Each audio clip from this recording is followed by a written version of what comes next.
तर please link ते share करा ना तुमचे ग्रुप्सवर की जास्तीत जास्त लोक हे बघू शकणार. आणखी हे इथे खाली 100 पेक्षा जास्त लोक लॉग इन नाही करू शकणार. पण एक मी लिंक पाठवलाय, तुमचे ग्रुप्स मध्ये टाका ते link please.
Good afternoon everyone. आपण ना खाली लोंढे मॅडमचं जॉईन करायचं वेट करत आहोत. तर आणखीन 5-10 मिनिट द्या आम्हाला.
Good afternoon everyone.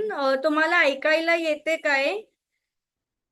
सॉरी, काहीतरी गडबड झाली आहे आणि मी डेप्युटी कमिशनर मॅम आणि त्यांना ऍडमिट नाही करू शकत आज झूम मध्ये. तर आपण चालू करू. त्यांचं कॉल आलेलं क्षीरसागर सरांचं की तुम्ही चालू करा, तर आम्ही चालू करतो. आय एम शुअर तुम्हाला सगळ्यांना डॉक्टर गोपाल पनगे सर माहीतच असणार. ते खूप वर्षापासून तुमच्या सगळ्यांसोबत काम करत आहात आणि ते मिशन मध्ये होते आणि त्याच्या अगोदर सर पब्लिक हेल्थ सिस्टम मध्ये पण खूप रेप्युटेड DHO होते. आजचं हे जे सेशन आहे बेसिकली पोषण माहाचं अंतर्गत 5 असे वेबिनार्स आहे. हे फर्स्ट आहे, तो बिकॉज ऑफ दॅट काहीतरी टेक्निकल प्रॉब्लेम झाला आहे, पण आय प्रॉमिस यू की नेक्स्ट टाइम जे सोमवारपासून असणार वील ट्राय की काहीच टेक्निकल प्रॉब्लेम्स नाही येणार. मी आता स्क्रीन शेअर करते आणि गोपाल पनगे सरांना विनंती करते की ते सेशन चालू करायला.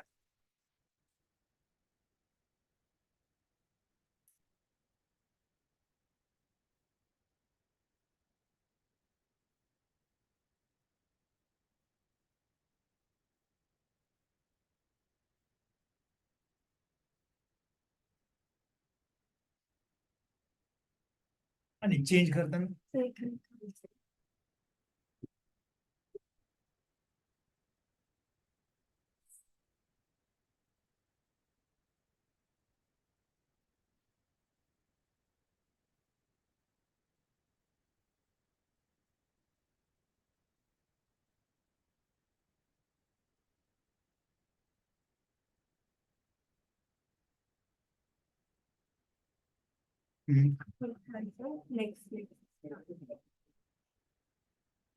अरे कुछ प्रॉब्लम आए तो फिर वैसे तक रहेगा.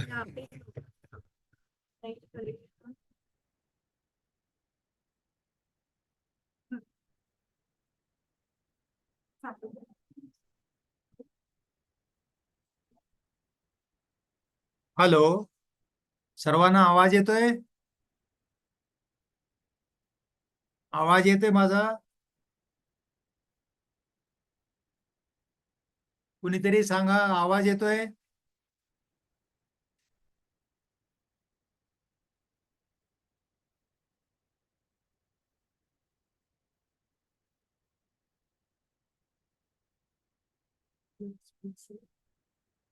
हेलो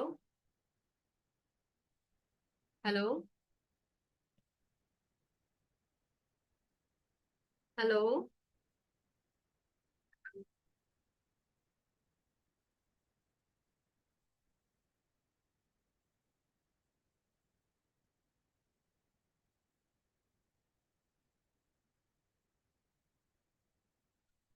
कॉल किधर है? Call by the way call किधर है? It's coming. It's coming. Coming now. He can hear now. You say. नहीं, वो आवाज Now- आ रहा है क्या नहीं, वो भी confirm. Can you all hear us? Hello.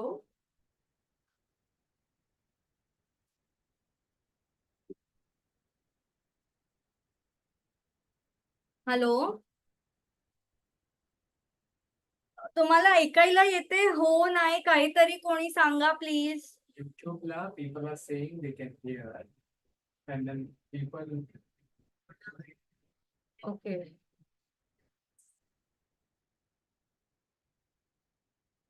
Hello. कोणी अनम्यूट करून सांगा ना please.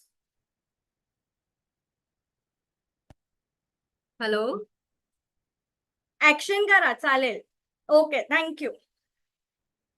Oh, one time. But Hannah नहीं येता ना. They can't hear. इस तरह से कोई बोल नहीं रहा.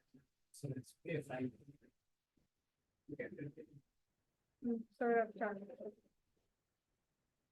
वहां से आप हेयर कर सकते क्या मोबाइल पे? आप थोड़ा Start.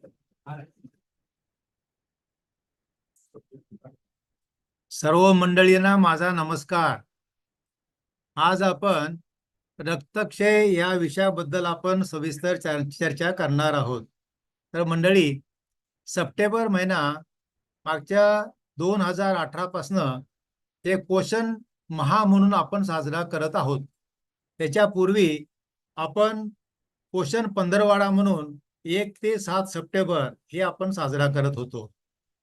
पण हे साजरा करण्याची जी काही म्हणजे कशासाठी साजरा करतो ते पण आपल्याला कळणं गरजेचं आहे. काही आपण दिवस साजरे करतो, आठवडे साजरे करतो, पंधरवाडे साजरे करतो, महिना पण साजरा करतो. जी काही समस्या असते त्या समस्येकडे लोकांचं लक्ष वेधण्यासाठी, त्याचबरोबर ती जी काही अपेक्षा आहे ती अपेक्षा त्याच्यामध्ये आचरणामध्ये आपल्या बदल करण्यासाठी आपण हे म्हणजे दिन, पंधरवाडे किंवा मासिक हे आपण साजरे करत असतो. तर या आपल्या या वर्षीच्या पोषण माहाच्या निमित्तानं आपण महाराष्ट्रामध्ये 5 विषयावर या ठिकाणी ICDS मार्फत विषयावर चर्चा करण्यासाठी विषय निवडलेले आहेत. आणि तो पहिला विषय आपला आहे रक्तक्षय.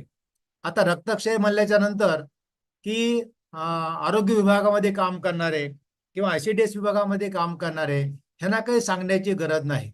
परंतु कॉमन पब्लिकमध्ये, सर्वसाधारण आपल्या जनतेमध्ये याविषयी मात्र फारच मोठं अज्ञान आहे. आणि अज्ञान असण्याचं कारणच असं आहे की त्या ठिकाणी हिचे कुठल्या प्रकारचे म्हणजे जोपर्यंत ते गंभीर स्वरूपाचा अॅनिमिया होणार नाही, रक्तक्षय होणार नाही, तोपर्यंत त्या ठिकाणी लक्षणं दिसत नसल्यामुळं त्या म्हणजे या बाबतीमध्ये खूपच मोठं अज्ञान आहे. तर आपल्याला हे प्राथमिक स्वरूपामध्येच त्या ठिकाणी आपल्याला हे कळणं गरजेचं आहे, जेणेकरून त्याची जी काही गंभीरता आहे ही गंभीरता होणार नाही. तर मंडळी, रक्तक्षय म्हणजे काय? त्याच्यामध्ये 2 बाबी आहेत.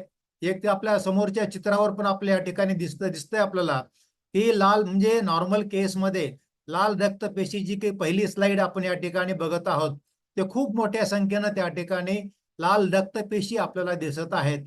परंतु उजव्या साईडची जी काही स्लाइड आहे ती रक्तक्षयानं ग्रस्त असलेल्या त्या रुग्णाची स्लाइड आहे. त्याच्यामध्ये आपल्याला असं दिसेल की लाल रक्तपेशींची संख्या खूप कमी झालेली आहे आणि त्याचं त्या ठिकाणी थोडं त्या ठिकाणी फेंट पण आपल्याला फिकटपणा पण त्या ठिकाणी दिसत आहे.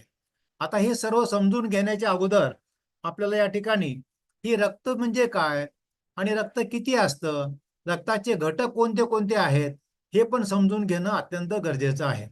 आपल्या शरीरामध्ये साधारणतः 5 लिटर एवढं रक्त असतं आणि त्या रक्तामध्ये जर आपण घटक पाहिले तर कोणते कोणते घटक आहेत? लाल रक्तपेशी आहेत, पांढऱ्या रक्तपेशी आहेत, प्लेटलेट्स आहेत आणि प्लाझ्मा पण आहे. या सगळ्याच मिळून त्या ठिकाणी रक्त तयार झालेलं असतं. आता प्लेटलेट तर सगळ्या लोकांना माहीत झालेले आहेत. डेंग्यूच्या बाबतीमध्ये प्लेटलेट कमी झाल्या असं आपण म्हणतो. पण सर्वच बाबींची आपल्याला माहिती असणं गरजेचं आहे.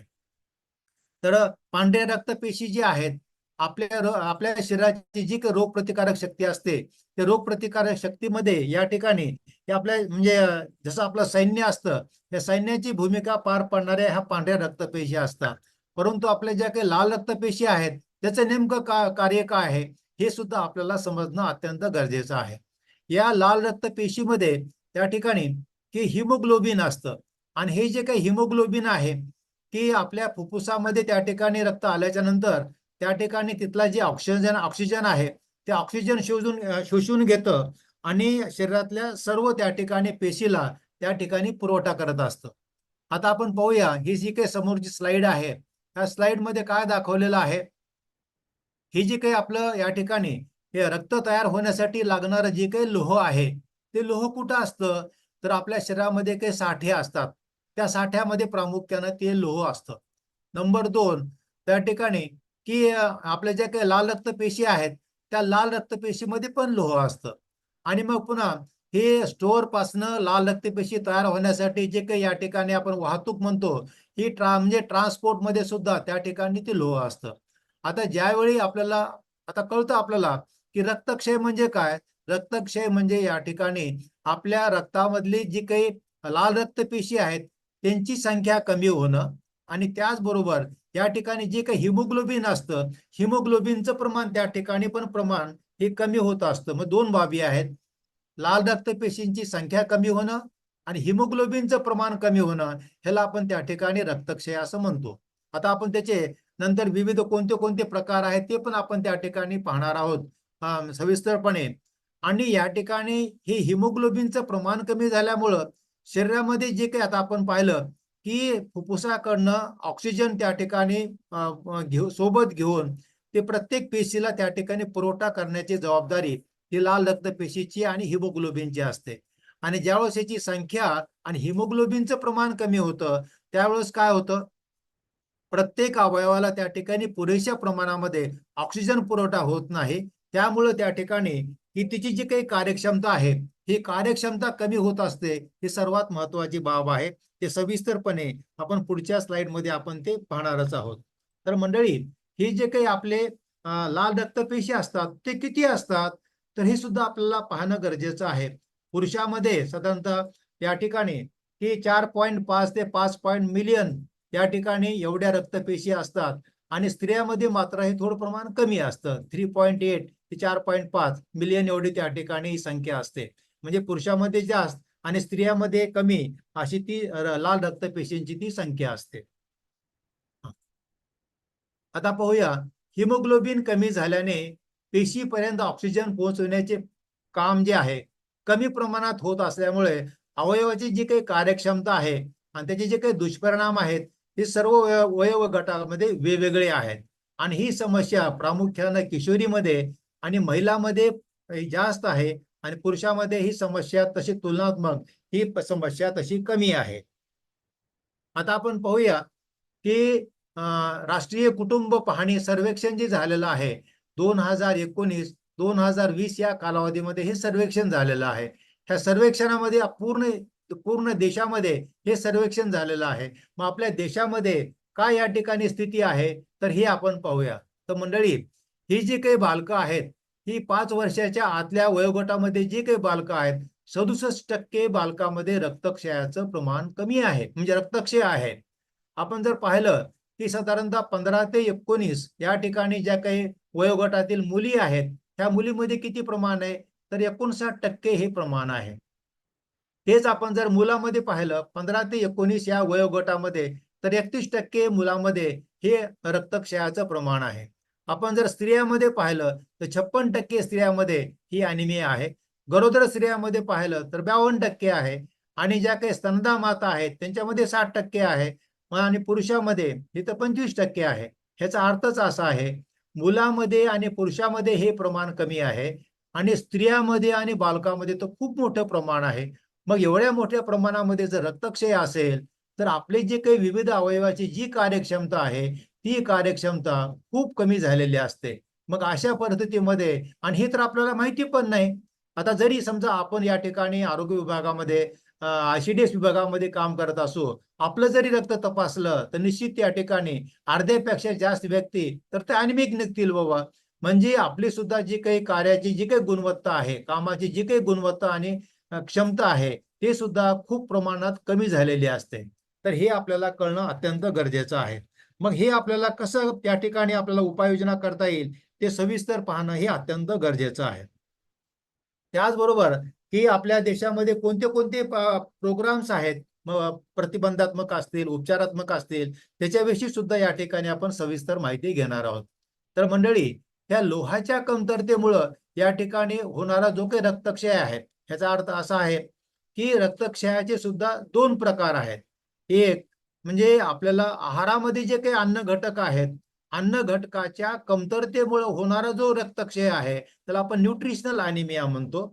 आणि इतर कारणामुळे होणारा जे काही रक्तक्षय आहे त्याला आपण नॉन न्यूट्रिशनल अॅनिमिया असं म्हणतो. त्याची सविस्तर माहिती आपण पुढे घेणारच आहोत, परंतु या ठिकाणी तो शब्द आल्यामुळे या ठिकाणी सुरुवातीलाच क्लिअर या ठिकाणी आपण करतो. तर मागच्या स्लाइडमध्ये आपण पाहिलं की आपल्या देशामध्ये 50% पेक्षा जास्त गरोदर स्त्रिया ह्या अॅनिमिक आहेत. आता आपल्याला माहिती आहे तर गरोदर स्त्री अॅनिमिक आहे म्हणजे त्या ठिकाणी तिला पण रक्त कमी आहे आणि तिच्या गर्भामध्ये वाढणारं जे काही बाळ आहे त्याला सुद्धा त्या ठिकाणी रक्त कमीच असणार आहे. मग अशा परिस्थितीमध्ये ज्या बालकाचं या ठिकाणी म्हणजे आयुष्याची सुरुवात होत आहे त्या काळात जर या ठिकाणी ते बाळाला रक्त कमी असेल तर निश्चित त्याचे जे काही दुष्परिणाम आहेत ते तत्कालीन आणि दीर्घकालीन सुद्धा खूप मोठ्या प्रमाणामध्ये असू शकतात. आपण तर या ठिकाणी म्हणतो की अंगणवाडी कार्यकर्ते ही तर आमच्या जीवनाची शिल्पकार आहे. मग शिल्पकार जर असेल बाबा आणि जर असं घडत असेल तर निश्चितच या ठिकाणी आपल्याला विचार करण्याची गरज आहे की ही समस्या आपल्याला तात्काळ कशी आपल्याला कमी करता येणं शक्य आहे. आता आपण पाहूया की माता मृत्यू ज्या होतात त्या माता मृत्यूमध्ये महत्वाचं कारण ते म्हणजे 20% मातांचं मृत्यूचं कारण तर हे अॅनिमिया आहे. म्हणजे जे आपल्याला प्रतिबंध करता येतो त्या अॅनिमियानं म्हणजे या ठिकाणी 20% माता मृत्यू होतात म्हणजे अत्यंतच आपल्या देशासाठी ही लांछनास्पद बाब आहे. फक्त ती स्त्री आहे आणि ती गरोदर आहे म्हणून जर मरत असेल तर निश्चितच आपल्याला विचारवंताला विचार करण्याची गरज आहे. आता आपण पाहतो 60 ते 70% किशोरीमध्ये रक्तक्षय आहे. मगाशी मागच्या स्लाइडमध्ये आपण पाहिलं आणि बालकाच्या 70% आजारामध्ये आणि मृत्यूला रक्तक्षय कारणीभूत आहे. आरोग्य विभाग आणि आयसीडीएस विभागाचं जर म्हणजे कॉमन उद्दिष्ट जर काय असेल तर बालमृत्यू कमी करणं आहे. आणि मग जर या ठिकाणी 70% बालमृत्यू या ठिकाणी जर ते म्हणजे मृत्यूला जर अॅनिमिया कारणीभूत असेल तर निश्चितच आपल्याला की आपण जे सध्या काम करत आहोत त्या कामाच्या विषयी आपल्याला फेरविचार करण्याची गरज निश्चितच आहे. आता आपण पाहूया की मग अॅनिमिया कसं म्हणायला ही अॅनिमियाची जी काही आपल्याला लेव्हल आहे हिमोग्लोबिनची जी काही लेव्हल आहे ती प्रत्येक वयोगटामध्ये त्याची जे काही मानकं आहेत ते वेगवेगळे आहेत. याच्यामध्ये काय दाखवलंय की ज्याला अॅनिमिया नाही त्याची रक्ताची म्हणजे रक्तामध्ये हिमोग्लोबिनची लेव्हल किती असावी, त्यानंतर सौम्य अॅनिमिया असेल तर किती लेव्हल असेल, त्यानंतर मध्यम स्वरूपाचा अॅनिमिया असेल तर ते हिमोग्लोबिनची लेव्हल किती असेल आणि मग तीव्र स्वरूपाचा या गंभीर स्वरूपाचा जर अॅनिमिया असेल तर त्याची किती लेव्हल असेल. तर या ठिकाणी टेबल दिलेलं आहे आणि टेबलमध्ये काय दाखवलेलं आहे 5 वर्षाच्या आतली बालकं, 5 ते 11 वर्षाची बालकं, 12 ते 14 वर्षाची बालकं, त्यानंतर मग जी स्त्री गरोदर नाही तर त्या आणि 15 वर्षापेक्षा जास्त तिचं वय आहे त्यांची काय ही आहे. त्यानंतर पुन्हा मग गरोदर स्त्री असेल आणि आणि पुरुषामध्ये तर या ठिकाणी ही केलेलं आहे. तर आपण एक एक पाहूया त्याची जी काही लेव्हल आहे ती आपण सुरुवातीला पाहूया. तर या ठिकाणी 5 वर्षाच्या आतील वयोगटामध्ये या ठिकाणी जी हिमोग्लोबिनची लेव्हल आहे 11 आणि 11 पेक्षा जास्त असणं गरजेचं आहे. आणि 11 पेक्षा जर कमी असेल तर मग त्याला ते 10 पर्यंत असेल तर सौम्य अॅनिमिया, त्यानंतर 7 पर्यंत असेल तर त्या ठिकाणी मध्यम स्वरूपाचा अॅनिमिया आणि मग त्या ठिकाणी 7 पेक्षा कमी असेल तर गंभीर स्वरूपाचा अॅनिमिया सिव्हिअर अॅनिमिया असं आपण म्हणतो. असं या ठिकाणी ती क्लासिफिकेशन केलेलं आहे. मग या ठिकाणी 5 ते 11 वयोगटामध्ये या ठिकाणी किती लेव्हल आहे 11.5 पेक्षा जास्त हिमोग्लोबिन असण्याची गरज आहे. 12 ते 14 वयोगटामध्ये किशोर आणि किशोरीमध्ये 12 पेक्षा जास्त त्या ठिकाणी हिमोग्लोबिन असण्याची गरज आहे. त्यानंतर ज्या स्त्रिया ज्या गरोदर नाहीत त्यांचे त्या ठिकाणी हिमोग्लोबिनची लेव्हल 12 पेक्षा जास्त असण्याची गरज आहे. गरोदर स्त्रियामध्ये 11 पेक्षा जास्त असण्याची गरज आहे आणि पुरुषामध्ये 13 पेक्षा जास्त असण्याची गरज आहे. आणि ही जी काही नॉर्मल म्हणजे लिमिट दिलेली खालची लिमिट दिलेली आहे त्याच्यापेक्षा जर हिमोग्लोबिनची लेवल कमी असेल तर मग सौम्य स्वरूपाचा अॅनिमिया, मध्यम स्वरूपाचा अॅनिमिया आणि गंभीर स्वरूपाचा अॅनिमिया त्या ठिकाणी आपण त्याला संबोधतो. आणि मग त्यानुसार त्याच्या म्हणजे लक्षणामध्ये पण फरक पडतो, त्यांना उपचारामध्ये पण फरक पडतो. हे पुढच्या स्लाइडमध्ये आपण हळूहळू पाहूया आपण. स्लाइड बदलत नाही.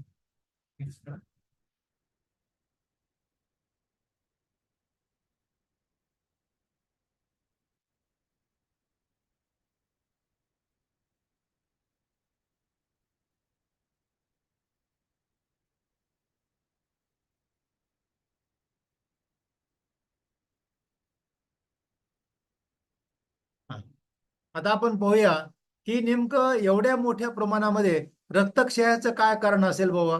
तर आपण आपल्या भारतामध्ये शाकाहारी लोकांचं प्रमाण खूप मोठं आहे आणि शाकाहारी लोकांमध्ये हे रक्तक्षयाचं प्रमाण सुद्धा जास्त आहे. ते पुढच्या स्लाइडमध्ये आपण सविस्तर बघणार आहोत की शाकाहारी लोकांचं नेमकं काय कारण असेल बाबा.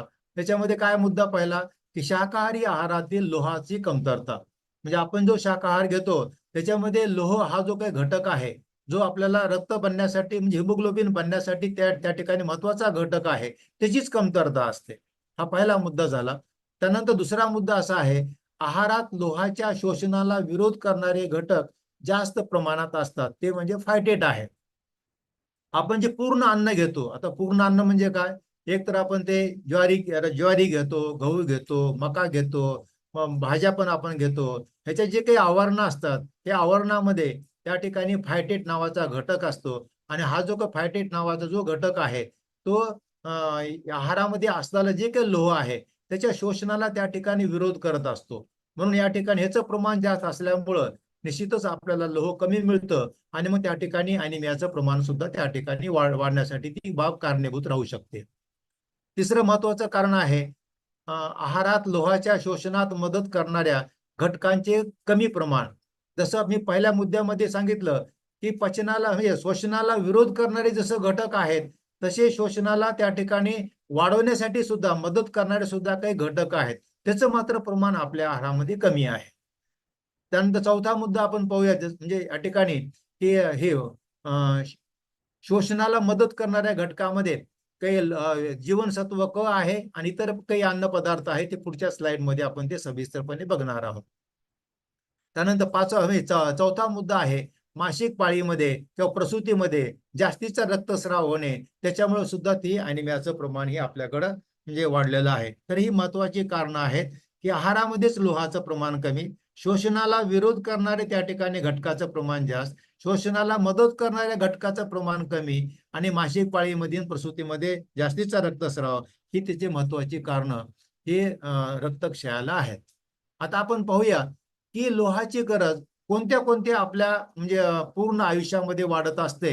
आणि ते पाहूया की पहिले म्हणजे आपल्याला की गर्भधारणेपासनं वयाच्या 2 वर्षापर्यंतचा जो कालावधी आहे त्याच्यामध्ये बाळाची त्या ठिकाणी नवीन रक्त तयार होत असतं. जसं बाळ या ठिकाणी गर्भ तयार झाल्याच्या नंतर ते रक्त पण तयार होत असतं. त्यावेळेस खूप मोठी गरज त्या ठिकाणी आपल्याला लोहाची असते. तर हा एक मुद्दा आहे. त्याचबरोबर किशोर अवस्थामध्ये सुद्धा वाढ आणि विकास अत्यंत झपाट्याने होत असतो आणि गरोदरपणामध्ये त्या गरोदर स्त्रीला स्वतःचा आणि बालकांचं पण संगोपन करायचं असतं. या 3 अवस्थामध्ये लोहाचं प्रमाण खूप मोठ्या प्रमाणात वाढलेलं असतं. तर मंडळी, आपल्याला माहिती आहे की जीवनातले पहिले 1000 दिवस असं म्हणतो. म्हणजे कधीपासून? तर हे म्हणजे या ठिकाणी गर्भाची म्हणजे गर्भ झाल्यापासनं वयाच्या 2 वर्षापर्यंतचा जो कालावधी आहे तो 1000 दिवसाचा कालावधी आहे. आणि या 1000 दिवसाच्या कालावधीमध्ये आपली जे काही शारीरिक वाढ होते तर ती 50% होते. आणि ते जे काही आपले मेंदूची जी वाढ आणि विकास होतो ते 80 ते 85% होतो. आणि याच कालावधीमध्ये जर त्या ठिकाणी बाळ ह्याच्यामध्ये असेल, रक्तक्षयामध्ये असेल, तर निश्चित त्या ठिकाणी जे काही शारीरिक वाढ आहे आणि जे काही बौद्धिक वाढ आहे त्याच्यावर सुद्धा विपरीत परिणाम होतो. तर ही बाब आपल्याला समजणं किंवा पालकाला योग्य प्रकारे समजून सांगणं हे अत्यंत महत्वाचं आहे. तर हे पाहिलं आपण गरज कधी वाढते. त्यानंतर सिकल सेल ॲनिमिया, हिवताप, इतर हिमोग्लोबिनोपॅथी, दीर्घकालीन आजार हे सुद्धा या ठिकाणी ॲनिमियाला ती कारणीभूत असतात. मगाशी आपण पाहिलं की रक्तामधले जे काही घटक आहेत त्या घटकाच्या कमतरतेमुळे होणारा त्या ठिकाणी जे काही ॲनिमिया आहे त्याला आपण न्यूट्रिशनल ॲनिमिया म्हणतो. आणि नॉन न्यूट्रिशनल ॲनिमियामध्ये कोणत्या कोणत्या बाबी आहेत? सिकल सेल ॲनिमिया आहे, त्यानंतर हिवताप हा आजार आहे, इतर हिमोग्लोबिनोपॅथी आहेत किंवा दीर्घकालीन काही जे काही आजार आहेत ते सुद्धा त्या ठिकाणी ॲनिमियाला म्हणजे कारणीभूत राहतात. हे असे आपण 2 भाग पाहिले. त्यानंतर पोटातील जंत, कारण ही जंत जी आहेत आपल्याकडं हुकवर्म आणि आपण त्याला राऊंडवर्म म्हणतो. हुकवर्म जे असतात ते आतड्यामध्ये चिकटून असतात आणि ते डायरेक्टली आपल्या आतड्यातलं रक्त पित असतात. ते हा एक भाग झाला. आणि जे काही राऊंडवर्म असतात ते आपल्या आतड्यामध्ये असतात आणि आपण खाल्लेलं अन्न ते जंत खात असतात. त्याच्यामुळं बाळ असेल किंवा व्यक्ती असेल ते कुपोषणामध्ये जाते आणि त्याचं रक्ताचं प्रमाण वाढत नाही आणि मग त्याला आपण रक्तक्षय असं होतो. तर ही झाले महत्वाची कारणं. त्यानंतर पुन्हा की सूक्ष्म अन्न घटकाची कमतरता. मगाशी आपण पाहिलं जे हिमोग्लोबिन तयार होतं, हिमोग्लोबिन तयार होण्यासाठी कोणत्या कोणत्या बाबी आवश्यक आहेत? एक तर लोह आवश्यक आहे, व्हिटॅमिन B12 आवश्यक आहे, फॉलिक ऍसिडची आवश्यकता आहे आणि शोषणासाठी मदत करणारा जो घटक आहे तो जीवनसत्व, हे जीवनसत्व क हे आवश्यक आहे. ह्याची पण आपल्या आहारामध्ये कमतरता आहे. म्हणजे या सर्वच बाबी ज्या आहेत ह्याची कमतरता असल्यामुळं या कारणामुळं त्या ठिकाणी की ह्याचं प्रमाण जास्त आहे. आता ही जे काही या ठिकाणी इंग्लिशमध्ये दिलेलं आहे पण थोडक्यामध्ये या ठिकाणी मी आपल्याला समजून सांगतो की ही जी काही आपली सायकल आहे, सायकल म्हणजे कसं, ज्याला आपण विशेष सायकल असं म्हणतो, की समजा आपल्याकडे मगाशी आपण पाहिलं त्या गरोदर स्त्रिया आहेत, ते 50% पेक्षा जास्त गरोदर स्त्रिया ह्या तर आपल्या अनिमिक आहेत. मग ही जी काही अनिमिक स्त्री आहे, रक्तक्षयाने जी काही पीडित गरोदर स्त्री आहे, ती जे काही बाळाला जन्म देणार आहे, त्याच्या पण रक्तामध्ये प्रमाण हे रक्ताचं कमीच असतं, हिमोग्लोबिनचं प्रमाण कमीच असतं. पुन्हा ते पुन्हा बाळ मोठं होतं, ते पुन्हा मग पुन्हा 5 वर्षाखाली बालकामध्ये त्या ठिकाणी सुद्धा जे काही याचं हिमोग्लोबिनचं प्रमाण आहे ते पुन्हा कमीच राहतं. पुन्हा किशोर वयात जातं, किशोर वयामध्ये ते प्रमाण त्या ठिकाणी कमीच राहतं. आणि ती जर मुलगी असेल मग तिचं लग्न होतं, लग्नानंतर परत पुन्हा ती गरोदर राहते आणि परत पुन्हा त्या ठिकाणी म्हणजे ती रक्तक्षयाने पीडितच राहते. म्हणजे ही जी काही सायकल आहे ती रक्तक्षयाने पीडित गरोदर माता, ते रक्तक्षयाने पीडित बालकाला जन्म देणार, आणि ही जी काही सायकल आहे ती सायकल आपले कंटिन्यू चालत राहणार आहे, म्हणजे वंश परंपरेनुसार.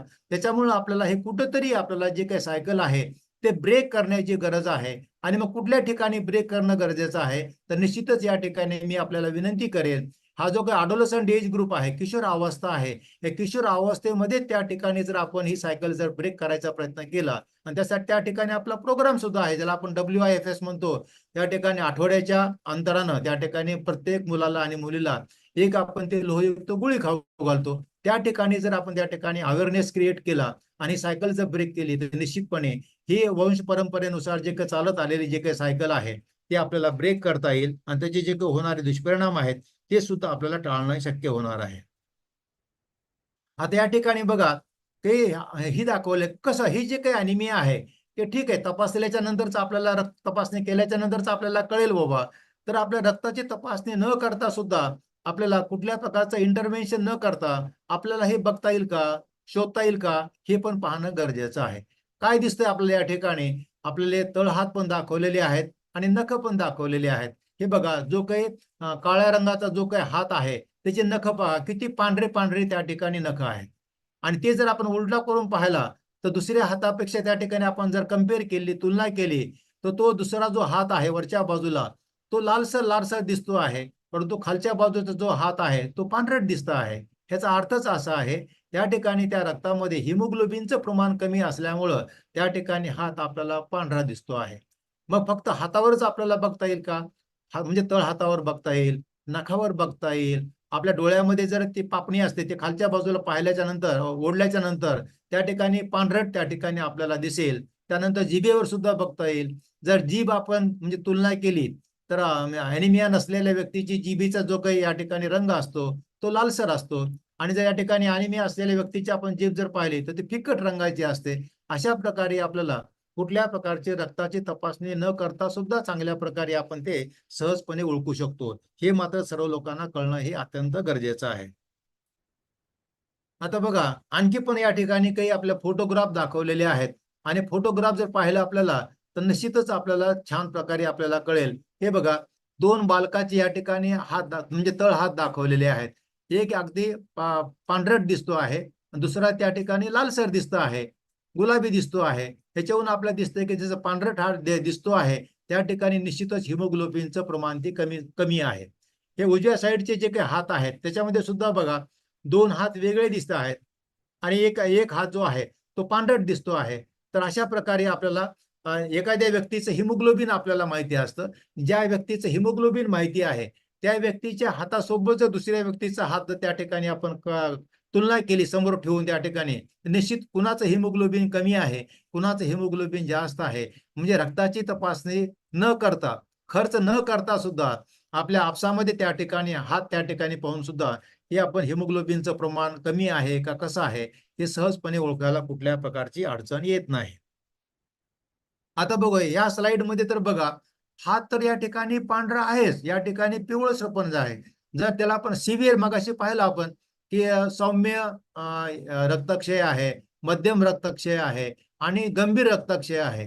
हे जे काही तिन्ही हात या ठिकाणी दाखवलेले आहेत हे गंभीर स्वरूपाचा रक्तक्षय आहे, की ज्या ठिकाणी आपल्याला 7 पेक्षा हिमोग्लोबिन कमी असेल तर या ठिकाणी हात कसे दिसतात ते बघा. हात या ठिकाणी पांढरा पण आहे आणि पिवळसर पण दिसतो आहे. ही अत्यंत गंभीर स्थिती आहे. तर या स्थितीमध्ये आपल्याला तात्काळ इमर्जन्सी केस म्हणून आपल्याला उपचार करणं ही अत्यंत गरजेचं आहे. उपचार काय करायचा वगैरे नंतरचे आपण याच्यामध्ये पाहणार आहोत. परंतु अशी परिस्थिती सुद्धा आपल्या कार्यक्षेत्रामध्ये खूप मोठ्या संख्येनं असे रुग्ण आहेत. त्याची तात्काळ आपल्याला त्या ठिकाणी शोध घेऊन त्याची आपल्याला उपाययोजना करणं हे अत्यंत गरजेचं आहे. नाहीतर या ठिकाणी एकदाचं नुकसान तोपर्यंत खूप नुकसान झालेलं असतं, परंतु ह्याची मृत्यूची शक्यता सुद्धा खूप मोठ्या प्रमाणात वाढलेली असते.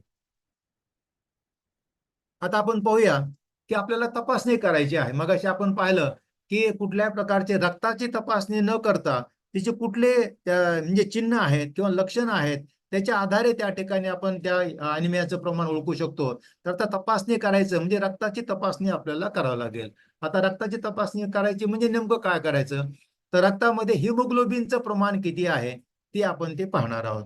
मगाशी एक आपण टेबल पाहिला की टेबलमध्ये काय पाहिलं की विविध वयोगटामध्ये जे काही आपल्याला हिमोग्लोबिनची साधारण लेवल म्हणजे किती असणं गरजेचं आहे आणि त्याच्यापेक्षा जर कमी असेल मग ते कोणत्या गटामध्ये आहे, सौम्य गटामध्ये आहे का मध्यम गटामध्ये आहे का तीव्र गटामध्ये आहे, ते पण आपण त्या ठिकाणी टेबलवर त्या ठिकाणी न्यूमेरिकल टेबल्स आपण पाहिलेले आहेत. त्याचा आधार घेऊन त्या वयोगटामध्ये आपण ते म्हणजे अॅनिमिया जी आहे कोणत्या गटामध्ये आहे हे पाहून आपल्याला त्या ठिकाणी उपचार करायचा, काय काउन्सिलिंग करायचं हे पण आपल्याला त्या ठिकाणी करता येणं शक्य आहे. त्यानंतर आपण पाहिलं की रक्तामधलं हिमोग्लोबिन तपासणं. दुसरं जे आहे ज्याला आपण CBC म्हणतो, कम्प्लीट ब्लड काउंट, याच्यामध्ये काय दिसतं आपल्याला, एक तर त्या ठिकाणी लाल रक्तपेशींची संख्याच कमी झालेली आहे आणि दुसरं त्या ठिकाणी जर आपण त्याच्यामध्ये त्या लाल रक्तपेशीमध्ये जर आपण त्या ठिकाणी हिमोग्लोबिनचं कॉन्सन्ट्रेशन पाहिलं, एक तर त्या ठिकाणी मायक्रोसायटिक आपण म्हणतो त्याला की म्हणजे त्याचा आकार पण कमी होतो आणि त्या रक्तपेशीमध्ये त्या ठिकाणी हिमोग्लोबिनचं प्रमाण हे खूप कमी असतं. तर त्या ठिकाणी रक्तपेशी पाहिल्याच्या नंतर त्याची सहजपणे आपल्याला एक जाणीव होते की ही आपल्याला अन्न घटकाच्या कमतरतेमुळे झालेला तेही अॅनिमिया आहे, का इतर कारणामुळे झालेला अॅनिमिया आहे. म्हणून आपल्याला CBC करणं सुद्धा अत्यंत गरजेचं आहे. त्यानंतर जनरल हे ब्लड पिक्चर जे आहे तर त्याला इतर काही त्याच्यामध्ये काही प्रॉब्लेम्स आहे का, जसं मगाशी आपण पाहिलं सिकल सेल अॅनिमिया सुद्धा राहू शकतो बाबा. मग सिकल सेल अॅनिमियामध्ये जो काही आपल्याला लाल रक्तपेशीचा जो आकार आहे तो वेगळा होतो बाबा. मग वेगळा म्हणजे कसा होतो, त्याला आपण कोयता असं म्हणतो, ते कोयत्याप्रमाणे त्या ह्याचा लाल रक्तपेशीचा आकार झालेला असतो. तसं काही झालेलं आहे का ते सुद्धा आपण त्या ठिकाणी आपल्याला पाहता येणे शक्य आहे. त्यानंतर फेरिटिन इस्टिमेशन जे आहे, मगाशी आपण पाहिलं की काही ह्याच्यामध्ये आपल्या शरीरामध्ये स्टोअर्स असतात, साठे असतात. त्या ठिकाणी म्हणजे त्या लेवल पाहतो आपण, ते लोहाची लेवल पाहतो. आपण ह्याच्यामध्ये RBC मध्ये पण पाहतो आपण. आणि मधलं जे काही ट्रान्सपोर्ट आहे त्या ट्रान्सपोर्टमध्ये जे काही लोह असतं तर ते आपल्या फेरिटिनचं प्रमाण किती आहे ते पाहून आपल्याला सहजपणे ठरवता येतं की त्या ठिकाणी म्हणजे कोणत्या भागामध्ये म्हणजे ही कमी आहे, लोह कमी आहे, ह्याची पण आपल्याला जाणीव त्या ठिकाणी होऊ शकते. ह्या सर्व गोष्टी या रक्ताच्या तपासणी केल्याच्या नंतर आपल्याला सहजपणे ती कळून येतं. आता बघा की लोहाचे मुख्य स्रोत कुठं आहेत. मग अशा आपण पाहिलो की रक्तासाठी आपल्याला लोहाची गरज आहे प्रामुख्यानं. तर हे लोहाचे स्रोत कोणते आहेत ते आपण पाहूया. मांसाहार आहे, त्यानंतर ह्याच्यामध्ये मटण, चिकन, अंडी, मासे जे जे काही लोक घेतात त्यांच्यामध्ये या ठिकाणी प्रमाण जे आहे तर रक्तक्षयाचं प्रमाण हे कमी असण्याची शक्यता असते. काय कारण आहे त्याचं, की मांसाहारामध्ये जे काही लोह असतं त्याला आपण हिम आयर्न असं म्हणतो, ते आपल्या शरीरामध्ये 25 घेतल्याच्या नंतर 25% वर त्या ठिकाणी शोषलं जातं. ही सर्वात महत्वाची बाब आहे. म्हणून जे लोक सातत्याने चिकन, मटण, अंडी, मासे खातात ते खाणं गरजेचं आहे. निश्चित त्या ठिकाणी हिमोग्लोबिन कमी होण्यामध्ये त्याचा पण त्या ठिकाणी मदत होऊ शकते. दुसरं, जर या ठिकाणी रक्तक्षय असेल तर लोहाचं शोषणाचं प्रमाण सुद्धा वाढत असतं. जवळपास ते 40% त्या ठिकाणी वाढत असतं आणि मग हिमोग्लोबिनची लेवल वाढली की पुन्हा मग शोषणाचं प्रमाण ते कमी होत असतं.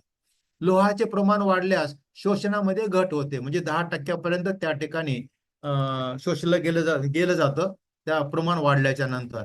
आता आपण पाहूया की शाकाहारी व्यक्तीमध्ये हे प्रमाण कसं आहे. शाकाहारी आहारामध्ये लोहाचं शोषणाचं प्रमाण फक्त 5 ते 15%च आहे. हे सर्वात महत्वाची बाब आहे. मांसाहारी व्यक्तीमध्ये 25% पेक्षा जास्त आहे आणि शाकाहारी व्यक्तीमध्ये फक्त 5 ते 15%च आहे. त्याच्यामुळे शाकाहारी व्यक्तीमध्ये त्या ठिकाणी रक्तक्षयाचं प्रमाण ते जास्त आहे. मग यासाठी मग आपण नेहमीच म्हणतो की लोखंडी भांडी, मग त्याच्यामध्ये भाज्या करणं वगैरे हे जर त्याच्यामध्ये शिजवलं तर निश्चित त्या ठिकाणी काही प्रमाणात लोह मिळतं, असं काही अभ्यासामध्ये दिसून आलेलं आहे. बाकीच्या या सगळ्या बाबी पुढच्या ह्याच्यामध्ये आपण सविस्तरपणे पाहणार आहोत. फक्त एवढंच आपल्या ह्याच्यातून दर्शवायचं आहे की मांसाहार घेणाऱ्या व्यक्तीमध्ये रक्तक्षयाचं प्रमाण कमी असण्याची शक्यता आहे आणि शाकाहारी व्यक्तीमध्ये अॅनिमियाचं प्रमाण जास्त असण्याची शक्यता आहे.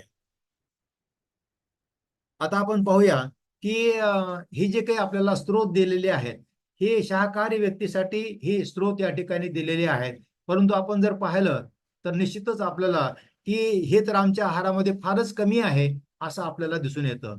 तर कशामध्ये जास्त आहे? अळीव. तर यावेळी बघा, अळीवामध्ये खूप मोठ्या प्रमाणामध्ये लोह आहे असं आपल्याला दिसून येतं. आपल्या भागामध्ये एक प्रथाच आहे, पारंपरेनुसार चालत आलेला आहे की प्रसूत झाल्याच्या नंतर अळीवाची खीर आणि अळीवाचे लाडू खाऊ खाऊ घालण्याची पद्धत आहे. काही त्याचं कारणच असं आहे की त्याच्या खूप मोठ्या प्रमाणामध्ये लोह आहे. परंतु इतर वेळेला मात्र ते खात नाहीत. ते सर्वच वयोगटामध्ये ते अळीवाची खीर आणि लाडू खाणं हे अत्यंत गरजेचं आहे. दुसरं, फुलकोबीची पानं. आपण फुलकोबी खातो आणि पानं मात्र फेकून देतो.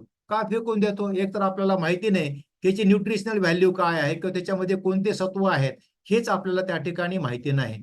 आणि त्याचे योग्य प्रकारचे त्या ठिकाणी चव नाही असं लोक म्हणतात. परंतु त्या ठिकाणी मोठ्या प्रमाणामध्ये त्या फुलकोबीमध्ये त्या ठिकाणी लोह नसतं, परंतु फुलकोबीच्या पानामध्ये लोह असतं आणि ते 40% 40 ग्राम त्या ठिकाणी 100 ग्रॅम मध्ये त्या ठिकाणी लोह असतं. तर मी सर्वांना विनंती करेन की फुलकोबी आणत असताना फुलकोबी पण आणा आणि त्याच्यासोबत पानं पण घेऊन त्याच फुलकोबीच्या भाजीमध्ये पानं जर आपण समाविष्ट केले तर निश्चितपणे त्या ठिकाणी खूप मोठ्या प्रमाणामध्ये आपल्याला की आहारामध्ये त्या ठिकाणी लोह उपलब्ध होऊ शकेल. त्यानंतर आहे हरभऱ्याची पानं. हे सर्व व्यक्ती खातात. त्यानंतर चवळीची पानं आहेत, मुळ्याची पानं, मुळ्याची पण पानं काही व्यक्ती खातात, काही व्यक्ती खात नाहीत. म्हणजे या ठिकाणी फुलकोबीची पानं, चवळीची पानं आणि मुळ्याची पानं आवर्जून त्या ठिकाणी भाजीसोबत त्या ठिकाणी पानाचा जर आपण आहारामध्ये समावेश केला तर निश्चित त्या ठिकाणी मोठ्या प्रमाणामध्ये आपल्याला ते लोह मिळेल आणि लोह मिळाल्यामुळे त्या ठिकाणी रक्तक्षयाचं प्रमाण सुद्धा कमी होऊ शकेल. शेपूमध्ये सुद्धा खूप मोठ्या प्रमाणात आहे, बीटमध्ये आहे, सोयाबीनमध्ये आहे आणि अळूच्या पानामध्ये सुद्धा आहे. हे जास्तीत जास्त लोह असणाऱ्या त्या ठिकाणी अन्न पदार्थाची या ठिकाणी मी नावं दिलेली आहे. तर याचाच आवर्जून आपल्या आहारामध्ये समावेश करणं अत्यंत गरजेचं आहे. आता जी व्यक्ती आपल्या स्वयंपाकघरामध्ये काम करते, मग ते स्त्रिया असतील किंवा पुरुष असतील, तर सर्व व्यक्तीला ह्या जर गोष्टी योग्य प्रकारे समजल्या तर निश्चितपणे बाजारातून भाजी घेत असताना की मला या ठिकाणी आमच्या घरामध्ये अनिमियाचं प्रमाण म्हणजे राहू नये की कुणालाच अनिमिया होऊ नये, या अनुषंगाने हा जर विचार आपल्या भाजी घेत असताना आपण जर डोक्यामध्ये आणला तर निश्चित मला असं वाटतं की हे जे काही भाज्या आहेत त्या भाज्याचा आपण त्या ठिकाणी जाणीवपूर्वक आपण ते स्वीकार करा. आता आपण पाहूया, आपण नेहमीच म्हणतो की ह्याच्यामध्ये लोहाचं प्रमाण जास्त आहे ह्याच्यामध्ये प्रमाण, पण निश्चित त्या मागच्या स्लाइड पेक्षा जे काही पाहिलं आपण ते प्रमाण कमी आहे. गुळामध्ये 2.6 आहे, शेंगदाण्यामध्ये 2.5 आहे, पालकामध्ये आहे, मेथीमध्ये आहे, पेंडखजूरमध्ये आहे. पण निश्चितच ह्याच्यापेक्षा मागच्या स्लाइडमध्ये दाखवलेल्या अन्न पदार्थामध्ये जास्त प्रमाण आहे. तर आपल्याला घेत असताना या दोन्हीचा पण या ठिकाणी आपल्या आहारामध्ये दररोजच्या आहारामध्ये समावेश जर केला, निश्चित आपला वेगळ्यानं आपल्याला की उपचार घेण्याची आपल्याला ती गरज पडणार नाही. आता की मगाशी आपण पाहिलं की म्हणजे लोहाच्या शोषणाला विरोध करणारे आणि आपल्याला मदत करणारे घटक आहेत. तर मग हे मदत करणारे घटक कोणते आहेत लोहाच्या शोषणाला वगैरे ते आपण पाहणार आहोत.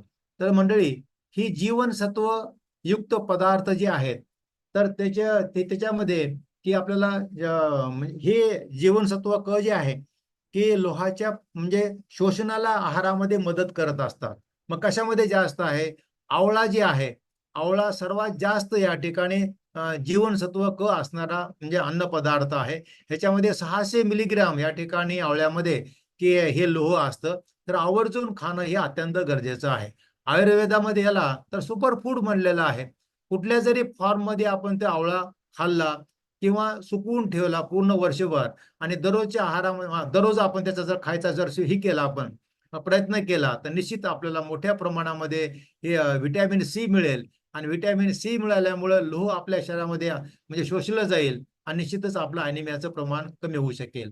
कुठल्या कुठल्या ह्याच्यामध्ये आपल्याला करता येईल आपल्याला त्यानंतर आवळ्याची कॅन्डी करता येईल, आवळ्याची सुपारी करता येईल, आवळ्याचा मुरब्बा करता येईल. इतर कोणत्याही फॉर्ममध्ये त्या ठिकाणी आवळा म्हणजे आपल्याला ताजे असताना ताजे आपण खावं, त्याच्यामध्ये आपल्याला ज्यूस पण आपल्याला करता येणं शक्य आहे. तर हे आवळ्याचा जो काही अवलंब आहे हे दररोजच्या जीवनामध्ये करणं हे अत्यंत गरजेचं आहे. त्याचबरोबर पेरू आहे. पेरू तर आता वर्षभर म्हणजे उपलब्ध होतात. पेरूमध्ये सुद्धा 212 त्या ठिकाणी मिलीग्रॅम ही व्हिटॅमिन सी आहे, लिंबू आहे, संत्री आहे, मोसंबी आहे आणि टमाटे आहेत. हे सगळे जे काही सोर्सेस आहेत ह्याच्यामध्ये जास्त व्हिटॅमिन सीचं प्रमाण आहे. हे आवर्जून आपल्या दररोजच्या आहारामध्ये घेणं हे अत्यंत गरजेचं आहे. हे कुठल्या प्रकारे आपल्या शरीरामध्ये साठून राहत नाही म्हणून आपल्या दररोजच्या आहारामध्ये याचा समावेश करणं हे अत्यंत गरजेचं आहे. त्याचबरोबर शेवग्याच्या पानामध्ये सुद्धा खूप मोठ्या प्रमाणामध्ये व्हिटॅमिन सी आहे, म्हणजे क आहे. त्यानंतर मोड आलेली कडधान्य मंडळी, ही आपण जे काही म्हणजे कडधान्याला जे काही मोड आणतो, हे मोड आणण्याच्या प्रक्रियेमध्ये त्याच्यामध्ये 4 बदल होत असतात. 4 बदल कोणते कोणते आहेत? पहिला जो बदल आहे ते आपण म्हणलं की पचनाला विरोध करणारे जे घटक आहेत ते घटक कमी होतात. हा पहिला मुद्दा झाला. दुसरा मुद्दा हो त्याच्यामध्ये की अमायलेज नावाचा त्या ठिकाणी पदार्थ तयार होतो आणि अमायलेज नावाचा जो पदार्थ आहे तो त्या ठिकाणी आपल्याला पचनाला मदत करत असतो, पचनाला मदत करतो. हे 2 बदल झाले. तिसरा जो बदल आहे तर त्याच्यामध्ये की बी कॉम्प्लेक्स विटॅमिन्स तयार होतात आणि चौथा जो बदल आहे व्हिटॅमिन सी तयार होत असतं. म्हणून या ठिकाणी आपल्याला हे मोड दररोज आपल्या आहार म्हणजे ह्याच्यामध्ये घरी की कडधान्याला जर मोड आणून आपण मोड आणले तर निश्चित सर्वांचा पण नाश्ता त्या ठिकाणी होऊ शकेल आणि हे अत्यंत चांगल्या प्रकारे पोषक तत्व त्या ठिकाणी वाढलेलं जर आपण या ठिकाणी हे मोड आलेले कडधान्य जर खाल्ले आपण तर निश्चित त्या ठिकाणी व्हिटॅमिन सी पण मिळतील, बी कॉम्प्लेक्स पण व्हिटॅमिन मिळेल आणि निश्चित त्या ठिकाणी आपल्या आहाराची गुणवत्ता सुद्धा वाढू शकेल. तर हे प्रामुख्यानं एवढे ते पदार्थ आहेत: आवळा, पेरू, लिंबू, संत्री, मोसंबी, टमाटे, शेवग्याची पाने आणि मोड आलेली कडधान्य. त्याचबरोबर मटण आणि चिकन, मासे मगाशी आपण पाहिलं की पचनाला ह्याच्यामध्ये जे काही हिम आयर्न आहे ते तर त्या ठिकाणी मोठ्या प्रमाणात त्या ठिकाणी आपल्या शरीरामध्ये शोषलं जातं. परंतु ह्याच्यामध्ये दुसरा एक असा घटक आहे, तो घटक त्या ठिकाणी समजा आपण असं गृहीत धरा किंवा मटण आणि चिकन आपण त्याची रेसिपी तयार करत आहोत. त्याच्यामध्ये जर आपण हिरवा पालेभाज्या टाकल्या तर हिरव्या पालेभाज्यामध्ये असणारं जे काही लोह आहे ते मोठ्या प्रमाणात त्या ठिकाणी शोषलं जातं. म्हणजे सर्वांना मी विनंती करेन, जे नॉनव्हेज घेतात ते नॉनव्हेजच्या रेसिपी तयार करत असताना नॉनव्हेजमध्ये त्या ठिकाणी जर आपण पालेभाज्या टाकल्या तर निश्चित पालेभाज्यामध्ये असणार जे लोह आहे ते मोठ्या प्रमाणात शोषलं जातं आणि घरामध्ये कुणालाही त्या ठिकाणी म्हणजे हिमोग्लोबिन कमी राहणार नाही ह्याची पण त्या ठिकाणी शक्यता बाळगते. त्याचबरोबर हे जे काही जसं आपण म्हणलं की मोडवल्यानंतर त्या ठिकाणी काही बदल होतात. हे आंबवलेले जे काही पदार्थ आहेत, आंबवलेले पदार्थ जसं आपण या ठिकाणी आंबवलेले म्हणजे पदार्थ तयार करून त्याची आपण इडली करतो, ढोकळा करतो. आंबवण्याच्या प्रक्रियेमध्ये सुद्धा त्या ठिकाणी व्हिटॅमिन सी तयार होतं आणि त्या ठिकाणी हे पचनाला मदत करत असतं. तर ह्या सगळ्या बाबी आपल्याला शोषणाला मदत करण्यासाठी, लोहाच्या शोषणाला मदत करण्यासाठी या सगळ्या बाबींचा दररोजच्या आहारामध्ये आपण अवलंब करणं हे अत्यंत गरजेचं आहे. त्यानंतर हे लोहाच्या शोषणाला विरोध करणारे घटक कोणते कोणते आहेत ते आपण पाहूया. मगाशी आपण पाहिलं की धान्य, डाळी, भाज्या, फळे ह्याचे जे काही आवरण असतात, हे आवरणामध्ये फायटेट नावाचा घटक असतो आणि हे जे फायटेट आहे हे लोहाच्या शोषणाला विरोध करत असतं. परंतु हे तर आपल्याला खाणंच गरजेचं आहे, कारण आपली आहार पद्धतीच असं आहे तर आपण टोटल ग्रेन्स आपण ते खात असतो. कुठल्या प्रकारे आपण ते गव्हामध्ये समजा वरच्या आवरणामध्ये हे फायटेट असेल तर काही देशामध्ये ते मधला मैदा काढतात, आवरण वरचं काढतात, मैदा खातात. परंतु आपल्याकडे ती पद्धती नाहीये. परंतु आपल्याला हे करणं गरजेचं आहे. म्हणून आपल्याला हे फायटेट जरी असतील त्या ठिकाणी ही म्हणजे शोषणाला विरोध करणाऱ्या घटकासोबत आपण त्या ठिकाणी शोषणाला मदत करणारे घटक जर मिसळून खाल्ले तर निश्चित त्या ठिकाणी आपल्याला चांगला परिणाम ते दिसून येतो. मग या ठिकाणी विरोध करणारे घटक कोणते आहेत? धान्य, डाळी, भाज्या, फळे, कंदमुळे, बटाटा, सुकामेवा ह्याच्यामध्ये सगळे ते घटक आहेत ते. आता दुसरं आपण पाहूया की आपल्याकडे एक पद्धती आहे की चहा झाला म्हणजे आपला नाश्ता झाला की आपण चहा किंवा कॉफी पितो. काही काही जळगाव भागामध्ये त्या ठिकाणी ते दुपारचं किंवा संध्याकाळचं जेवण झालं तरी त्या ठिकाणी चहा दिला जातो जेवणाच्या नंतर आणि नाश्त्याच्या नंतर मात्र सर्वच भागामध्ये त्या ठिकाणी चहा किंवा कॉफी दिली जाते. तर त्याच्यामध्ये जे काही टॅनिन आणि कॅफिन जे काय असतं, तर त्या ठिकाणी हे त्या ठिकाणी लोहाला बांधून ठेवतं आणि त्याचे त्या ठिकाणी शोषण होत नाही. पण ही जी काही आपल्याकडे प्रथा आहे, ही प्रथा खूप चुकीची आहे. चहा घेणं असेल, कॉफी घेणं असेल, कोको गेलं असेल, हे जेवणाच्या म्हणजे बरोबर किंवा जे 1 घंटा म्हणजे काय जर घ्यायचंच आहे, तर कमीत कमी जेवणाच्या अगोदर 1 तासापूर्वी आणि जेवणाच्या नंतर 1 तासाच्या नंतर जर आपण त्या ठिकाणी घेतलं, तर त्याचा परिणाम त्या ठिकाणी तेवढा मोठा राहत नाही. तर ही बाब सुद्धा त्या ठिकाणी म्हणजे ह्याला शोषणाला लोहाच्या शोषणाला विरोध करते आणि त्या ठिकाणी अॅनिमियाचं प्रमाण ती वाढू शकतं. तर ही जी काही सवय आहे, त्या सवयीमध्ये बदल करणं अत्यंत गरजेचं आहे. चॉकलेट पावडर आहे, विड्याची पानं आहेत, पालक आहेत, हे सुद्धा सगळे त्या ठिकाणी लोहाच्या शोषणाला विरोध करणारे घटक आहेत. त्याचबरोबर दूध आणि दुग्धजन्य पदार्थ जे आहे, त्याच्यामुळे सुद्धा त्या ठिकाणी लोह हे शोषलं जात नाही. कारण त्याच्यामध्ये असणारं जे काही कॅल्शियम आहे, कॅल्शियम त्या लोहाला बांधून ठेवतं आणि त्याचं त्या ठिकाणी शोषलं जात नाही. त्यानंतर कॅल्शियमयुक्त जर काही औषधी असतील, त्या सुद्धा एकत्र घेणं म्हणजे ते चुकीचं आहे. त्याच्यामुळे सुद्धा त्या ठिकाणी लोहाच्या शोषणाला विरोध केला जातो. आता आपण पाहतो एएनसी आणि पीएससी मध्ये आपण आयएफए टॅबलेट पण देतो आणि कॅल्शियम पण टॅबलेट देतो. परंतु दोन्ही एकत्र आपण देत नाही. त्याचं कारणच हे आहे, हे जे काही त्या कॅल्शियमच्या टॅबलेटमध्ये जे काही लोह हे कॅल्शियम आहे, ते कॅल्शियम त्या ठिकाणी त्या आयएफए गोळ्यामध्ये जे काही लोह आहे ते बांधून ठेवतं आणि त्याचं त्या ठिकाणी ते शोषलं जात नाही. म्हणून ही पण बाब पण आपल्याला माहिती पाहिजे. मी परत रिपीट करतो, हे डाळी कडधान्य, त्यानंतर बटाटा सुकामेवा, ही कॉफी, ही चहा कॉफी, विड्याची पानं, पालक, त्यानंतर दूध आणि दुग्धजन्य पदार्थ आणि कॅल्शियमयुक्त औषधी, या सगळ्या बाबी म्हणजे लोहाच्या शोषणाला विरोध करणाऱ्या त्या बाबी आहेत. हे त्या ठिकाणी चित्ररूपामध्ये या ठिकाणी दाखवलेलं आहे. डाव्या बाजूला लोहाच्या शोषणाला मदत करणारे घटक कोणते आहेत ते चित्रामध्ये दाखवलेलं आहे आणि इकडे लोहाच्या शोषणाला विरोध करणारे घटक कोणते आहेत ते या ठिकाणी ते दर्शवलेले आहेत. हां. आता बघूया, की मग एवढं जर आपण या ठिकाणी चर्चा करत आहोत, तर नेमकी त्याचे काय दुष्परिणाम आहेत ते आपण पाहूया. आम्हाला सगळ्यालाच बाळ चांगलं पाहिजे. आता चांगलं बाळ म्हणजे काय? बाळ तंदुरुस्त पाहिजे, सुदृढ पाहिजे, निरोगी पाहिजे आणि बुद्धीनं पण चांगलं पाहिजे. बरोबर? आणि त्याच्यामध्ये कुठल्या प्रकारचं व्यंग नसो, म्हणजे व्यंग असता कामा नये. मग जर असं बाळ पाहिजे, तर खरंच मग त्यासाठी काही विशेष आपण प्रयत्न करतो का? ते आपण पाहूया. तर बाळ जर त्या ठिकाणी हिमोग्लोबिन जर कमी असेल, त्याचे काय काय दुष्परिणाम होतात ते आपण पाहूया. तर त्या बाळाचा बुद्ध्यांक कमी राहतो. आम्हाला तर बाळ हुशार पाहिजे. मग ह्याच्यामुळे जर त्या ठिकाणी बुद्ध्यांक कमी होत असेल, तर निश्चितच ही अत्यंत गंभीर बाब आहे आणि मग ही पालकांनी समजून घेण्याची गरज आहे किंवा आपण या ठिकाणी सेवा देत असल्यामुळं आपली ही जबाबदारी आहे, की पालकांना अवगत करणे, की आपला जो काही नॅशनल प्रोग्राम आहे, त्या प्रोग्राममध्ये आपण सर्व वयोगटामध्ये एकतर लोहयुक्त औषधी देतो किंवा गोळ्या देतो. ते रेग्युलरली त्या बाळाला देणं हे अत्यंत गरजेचं आहे. जेणेकरून त्या ठिकाणी हिमोग्लोबिनचं प्रमाण चांगलं राहील आणि बाळ हे अॅनिमिक होणार नाही आणि बाळाचा बुद्ध्यांक कमी होणार नाही. आणि बुद्ध्यांक कमी झाल्यामुळं काय होतं, त्याची जी आकलन शक्ती राहते, ती आकलन शक्ती खूप कमी राहते. काही बालकामध्ये तर त्याला बोलताच येत नाही. विविध प्रकारचे अडथळे त्या ठिकाणी बोबडं बोलणं असेल, की योग्य प्रकारची त्या ठिकाणी भाषा त्याला वापरता येत नाही. त्याची स्मरणशक्ती कमी राहते. शाळेमध्ये जरी गेलं त्या ठिकाणी, त्याचे जे काही मार्क्स जे आहेत, ते कमी मिळतात. त्या बाळाला लक्ष केंद्रित होत नाही. त्या अभ्यासामध्ये त्या बाळाचं मन लागत नाही. त्या बाळाला नेहमी थकवा येतो. थकवा आल्यामुळं त्याला खेळण्यामध्ये काही त्याला उत्साह वाटत नाही. बाकीची मुलं खेळत असतात. हे मात्र कुठेतरी एका ठिकाणी सावलीला बसलेलं असतं आणि त्याच्या वाढ आणि विकासावर विपरीत परिणाम होतो. मग आता एवढे जर दुष्परिणाम बालकामध्ये होत असतील, तर त्या बालकांचं भवितव्य काय आहे? तर हे योग्य प्रकारे समजणं गरजेचं आहे. आपण फक्त लोकाला नाव ठेवतो, की लोकच त्या ठिकाणी बाळाला त्या गोळ्या खाऊ घालत नाहीत, किंवा औषधे खाऊ घालत नाहीत.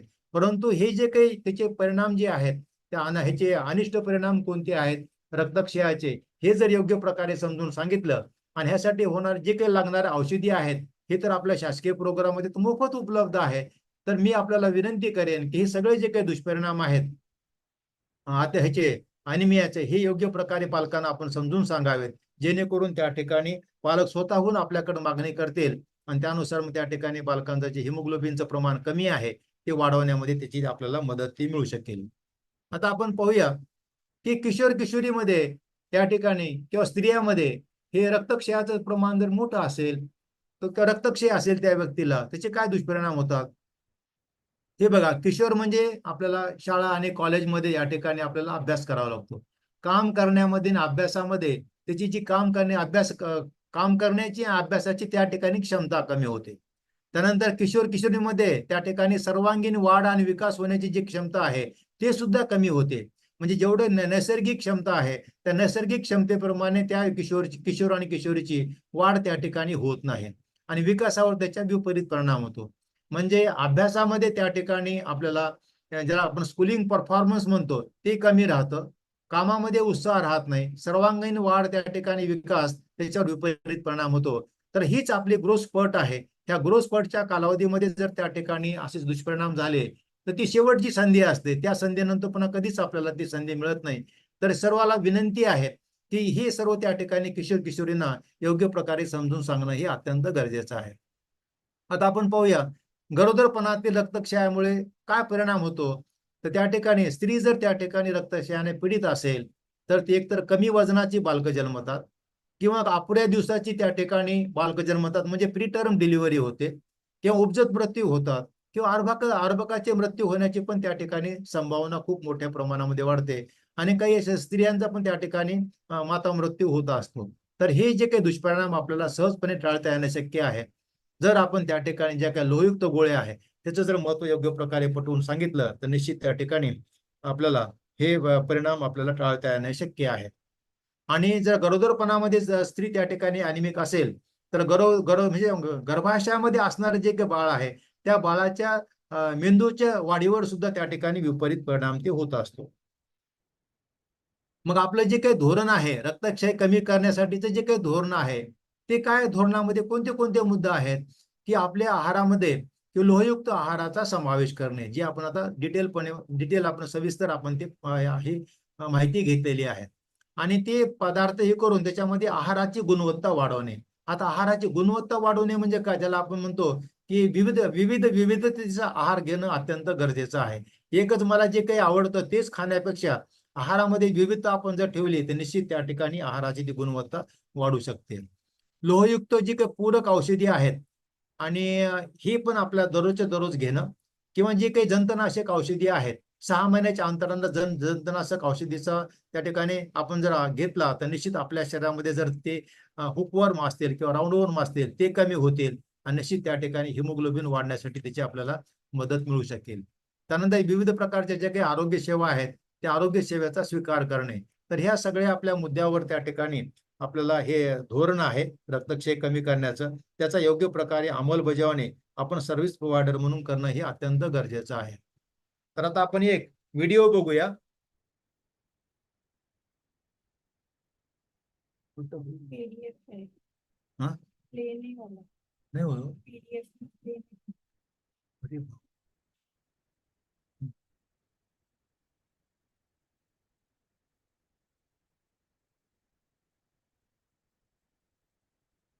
नितीन तर म्हणलं होईल का याच्यावर होईल म्हणलं. जाऊन है एक व्हिडिओ होता दाखवण्यासाठी परंतु काही तांत्रिक अडचणीमुळे आपल्याला ते काही दाखवता आला नाही. तर आपण आता पुढच्या स्लाइडकडे या ठिकाणी पाहूया की शासकीय कार्यक्रमाअंतर्गत जे अनिमिया मुक्त भारत तर त्याच्या अंतर्गत सध्या काय चालू आहे तर आपल्याला सर्व माहितीच आहे. तरी परंतु या आपल्या प्रोग्राम मध्ये या ठिकाणी आपण चर्चा करूया की की 6 महिन्यापासून पुढच्या वयोगटामध्ये की म्हणजे 5 वर्षापर्यंत म्हणजे 6 महिने ते 5 वर्ष वयोगटामध्ये आपल्याला ही औषधी प्रत्येक मुलाला द्यायची आहे. म्हणजे ही जे काही IFA सायरप आहे ही IFA सायरप द्यायचं आहे. हे IFA सायरप मध्ये किती लोह आहे तर 20 मिलीग्राम लोह आहे आणि त्या ठिकाणी 100 या ठिकाणी मायक्रोग्राम हे फॉलिक ऍसिड आहे. म्हणजे 20 मिलीग्राम लोह आणि 100 त्या ठिकाणी मायक्रोग्राम हे फॉलिक ऍसिड आहे. आपल्याला माहिती आहे हे फॉलिक ऍसिड त्या ठिकाणी हिमोग्लोबिन तयार होण्यासाठी त्याचे ती आवश्यक घटक आहे. आणि मग हे किती द्यायचं आहे प्रत्येक आपल्याला आठवड्यातून 2दा या ठिकाणी द्यायचं आहे आणि ते 1 ml द्यायचं आहे. तर आणि ही बाब खूप महत्वाची आहे. तर आपण मगाशी आपण पाहिलं की लहान वयामध्ये सुद्धा जवळपास 63% वर ही बालकं रक्तक्षयाने जर पीडित असतील, त्याची जी काही मेंदूची क्षमता आहे ती क्षमता त्या ठिकाणी कमी राहते आणि मग पुढे ते कंटिन्यू राहत असतं. आणि दर या ठिकाणी 1 वर्षाच्या नंतरच्या वयोगटामध्ये त्या ठिकाणी जंतनाशक औषधी आपल्याला दर 6 महिन्याला आपल्याला द्यावायचे आहेत. म्हणजे 1 ml आपल्याला जे काही IFA सायरप आहे ते आठवड्यातून 2दा द्यायचं आहे आणि 1 वर्षाच्या पुढच्या वयोगटामध्ये आपल्याला 6-6 महिन्याच्या अंतराने जंतनाशक औषधी द्यायची आहे. आता मग हे कोण देणार आहे? 6 महिने ते 3 वर्ष वयोगटामध्ये आशामार्फत ही त्या ठिकाणी हे दिलं जाणार आहे आणि 3 ते 5 वयोगटामध्ये 3 ते 6 वयोगटामध्ये जी बालकं अंगणवाडी केंद्रामध्ये येतात त्या अंगणवाडी कार्यकर्त्यानं त्या ठिकाणी पाजावं असं ते अपेक्षित आहे. तर याच्या कार्यक्रमाला जे काही जॉईन झालेल्या ज्या काही आशा हे अंगणवाडी कार्यकर्ते आहेत ते सर्व भगिनीला माझी नम्र विनंती आहे की सगळ्या ज्या काही आपल्या लाडक्या बहिणी आहेत सगळ्याला या ठिकाणी नम्र विनंती आहे की आपल्या कार्यक्षेत्रातील जी काही बालकं आहेत त्या सगळ्या बालकांना आपण जर या ठिकाणी नियमितपणे आठवड्यातून 2 दिवस जर पाजलं तर निश्चित त्या ठिकाणी अनिमियाचं प्रमाण त्या मुलामध्ये कमी होईल आणि निश्चित त्या ठिकाणी बौद्धिक क्षमता त्या मुलांची चांगली राहील. आता पुढचा जर आपण वयोगट पाहिला 5 ते 10 वर्ष त्याला आपल्याला पिंक रंगाची गोळी द्यायची आहे. ही पिंक रंगाची जी IFA गोळी आहे त्याच्यामध्ये 45 मिलीग्रॅम हे लोह आहे आणि 400 मायक्रोग्रॅम ते फॉलिक ऍसिड आहे. आता ही जी काही गोळी आहे ते सुद्धा आठवड्यातून फक्त एकच गोळी द्यायची आहे. ते शाळेमध्ये त्या ठिकाणी शिक्षकामार्फत द्यायची आहे आणि या वयोगटातील सुद्धा विद्यार्थ्यांना ही जंतनाशक औषधी 6 महिन्याच्या अंतरानं द्यावायची आहे. आता हे जे काही शाळेतील मुलं मुली असतील तिथे शाळेमध्ये शिक्षकामार्फत दिलं जाईल आणि जे काही शाळा बाह्य मुलं मुली असतील तर अंगणवाडी कार्यकर्ते मार्फत त्यांना ती गोळी दिली जाणार आहे. आता 10 ते 19 वयोगटामध्ये जे काही विद्यार्थी असतील त्यांना 60 मिलीग्रॅमची जी गोळी आहे ते 60 मिलीग्रॅमचं त्याच्यामध्ये लोह आहे आणि 500 जे काही मायक्रोग्रॅम त्याच्यामध्ये फॉलिक ऍसिड आहे हे त्या गोळीचं कंटेंट झालं. ही शाळेमध्ये आठवड्यातून एकदा एक गोळी दिली जाणार आहे आणि या सुद्धा विद्यार्थ्यांना 6 महिन्यातून एकदा जंतनाशक गोळी दिली जाणार आहे. आता ही जी गोळी आहे ती शाळेमध्ये शिक्षकामार्फत दिली जाणार आहे आणि शाळा बाह्य जे काही मुलं मुली असतील ती अंगणवाडी कार्यकर्ती मार्फत त्या ठिकाणी ती ही गोळी दिली जाणार आहे.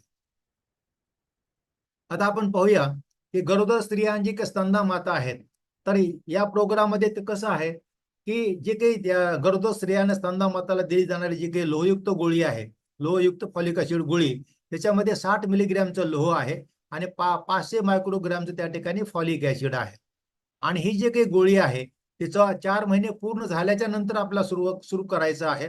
म्हणजे पुढचे 6 महिने या ठिकाणी आपल्याला त्या गोळ्या द्यायच्या आहेत आणि त्या 180 दिवस द्यायच्या आहेत आणि प्रसूतीनंतर सुद्धा 180 दिवस या गोळ्या आपल्याला द्यायच्या आहेत. हे हा प्रतिबंधात्मक डोस झाला. जर त्या ठिकाणी हिमोग्लोबिन जर 11 ग्रॅमपेक्षा कमी असेल तर निश्चित त्या ठिकाणी आपल्याला त्या गोळ्या 1च्या ऐवजी 2 गोळ्या दररोज द्यायच्या आहेत. म्हणजे गरोदरपणातले 180 दिवस आणि प्रसूतीनंतर आपल्याला 180 दिवस ह्या गोळ्या आपल्याला चालू ठेवायच्या आहेत. परंतु या ठिकाणी दररोज 2 गोळ्या आपल्याला द्यायच्या आहेत. मग हे कोण देणार आहे? अंगणवाडी कार्यकर्ती आहे, ANM आहे किंवा अशा मार्फत आपल्याला त्या गोळ्या द्यायच्या आहेत. इतर ज्या काही स्त्रिया आहेत ज्या ANC पण नाहीत आणि PNC पण नाहीत त्यांना पण या अनिमिया मुक्त भारत याच्यामध्ये कार्यक्रमामध्ये त्यांना पण ही गोळी दिली जाणार आहे. आठवड्यातून त्यांना एकच गोळी दिली जाणार आहे. ती अशा मार्फत ती गोळी ही दिली जाणार आहे. तर अशा प्रकारे सर्व वयोगटामध्ये या ठिकाणी मुलींचा आणि स्त्रियांचा ते अंतर्भाव करण्यात आलेला आहे जेणेकरून होणारे जे काही दुष्परिणाम आहेत ते आपल्याला सहजपणे टाळता येणे शक्य आहे. नाही चालणार. आता या ठिकाणी सुद्धा एक आपल्याला छोटी व्हिडिओ होता पण तो पण आपल्याला दाखवता येणे शक्य नाही काही तांत्रिक अडचणीमुळं. आता आपण पाहूया ते आपण नाव ऐकलं असेल की आपल्याला या अनिमिया मुक्त भारतमध्ये T3 शिबिरे घ्यायची आहेत. आता T3 म्हणजे काय तर म्हणजे पहिलं जे काही टी आहे टी फॉर टेस्ट आपल्याला म्हणजे ह्याची रक्ताची तपासणी करायची आहे. रक्ताची तपासणी करून त्या ठिकाणी आपल्याला हिमोग्लोबिनचं प्रमाण किती आहे त्या व्यक्तीमध्ये आपल्याला बघायचं आहे. मग ती व्यक्ती कुणी असेल बालक असतील विद्यार्थी असतील गरोदर स्त्रिया असतील स्तनदा माता असतील ते हिमोग्लोबिनची तपासणी करून मगाशी आपण जे पाहिलेलं आहे त्या वयोगटामध्ये त्याचं नॉर्मलची आकडेवारी किती आहे आणि त्याच्यापेक्षा जर कमी असेल तर मग ते सौम्य स्वरूपाचा अॅनिमिया आहे का मध्यम स्वरूपाचा आहे का तीव्र स्वरूपाचा आहे ते पण आपण बघून त्यांना उपचार आपण ते करणार आहोत. म्हणजे पहिली गोष्ट टेस्ट करणे हिमोग्लोबिन. नंबर 2 जे आहे त्याला आपल्याला ट्रीटमेंट द्यायची आहे. मग ट्रीटमेंट जसं त्याचं नॉर्मल हिमोग्लोबिन असेल तर त्याला प्रतिबंधात्मक द्यायची आहे. आणि त्याचं हिमोग्लोबिन जर कमी असेल सौम्य किंवा मध्यम किंवा तीव्र वगैरे त्यानुसार त्या ठिकाणी आपल्याला उपचार आपल्याला करणं हे अत्यंत गरजेचं आहे. त्यानंतर शेवटचे जे काही टी आहे म्हणजे टी फॉर म्हणजे या ठिकाणी टॉक आहे. म्हणजे आपल्या त्या ठिकाणी म्हणजे बोलायचं आहे, माहिती द्यायची आहे. म्हणजे टेस्ट करणे, त्यानंतर ट्रीटमेंट करणे, उपचार करणे आणि मग त्याविषयी माहिती देणे. अशा प्रकारचे टी कॅम्प आपल्या T3 कॅम्प आपल्याला आयोजित करावायचे आहे.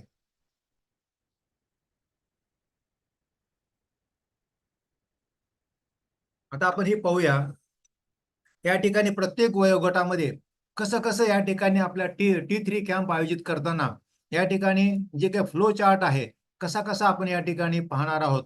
जर 11 ग्रॅम म्हणजे या ठिकाणी वयोगट कोणता घेतलेला आहे 6 महिने ते 59 म्हणजे 5 वर्षापर्यंतचा हा वयोगट घेतलेला आहे. मग या ठिकाणी हिमोग्लोबिनचं प्रमाण 11 ग्रॅम पेक्षा जर कमी असेल तर नेमकं आपल्याला कसं कसं पुढे जायचं ते या ठिकाणी फ्लो चार्ट दाखवलेला आहे.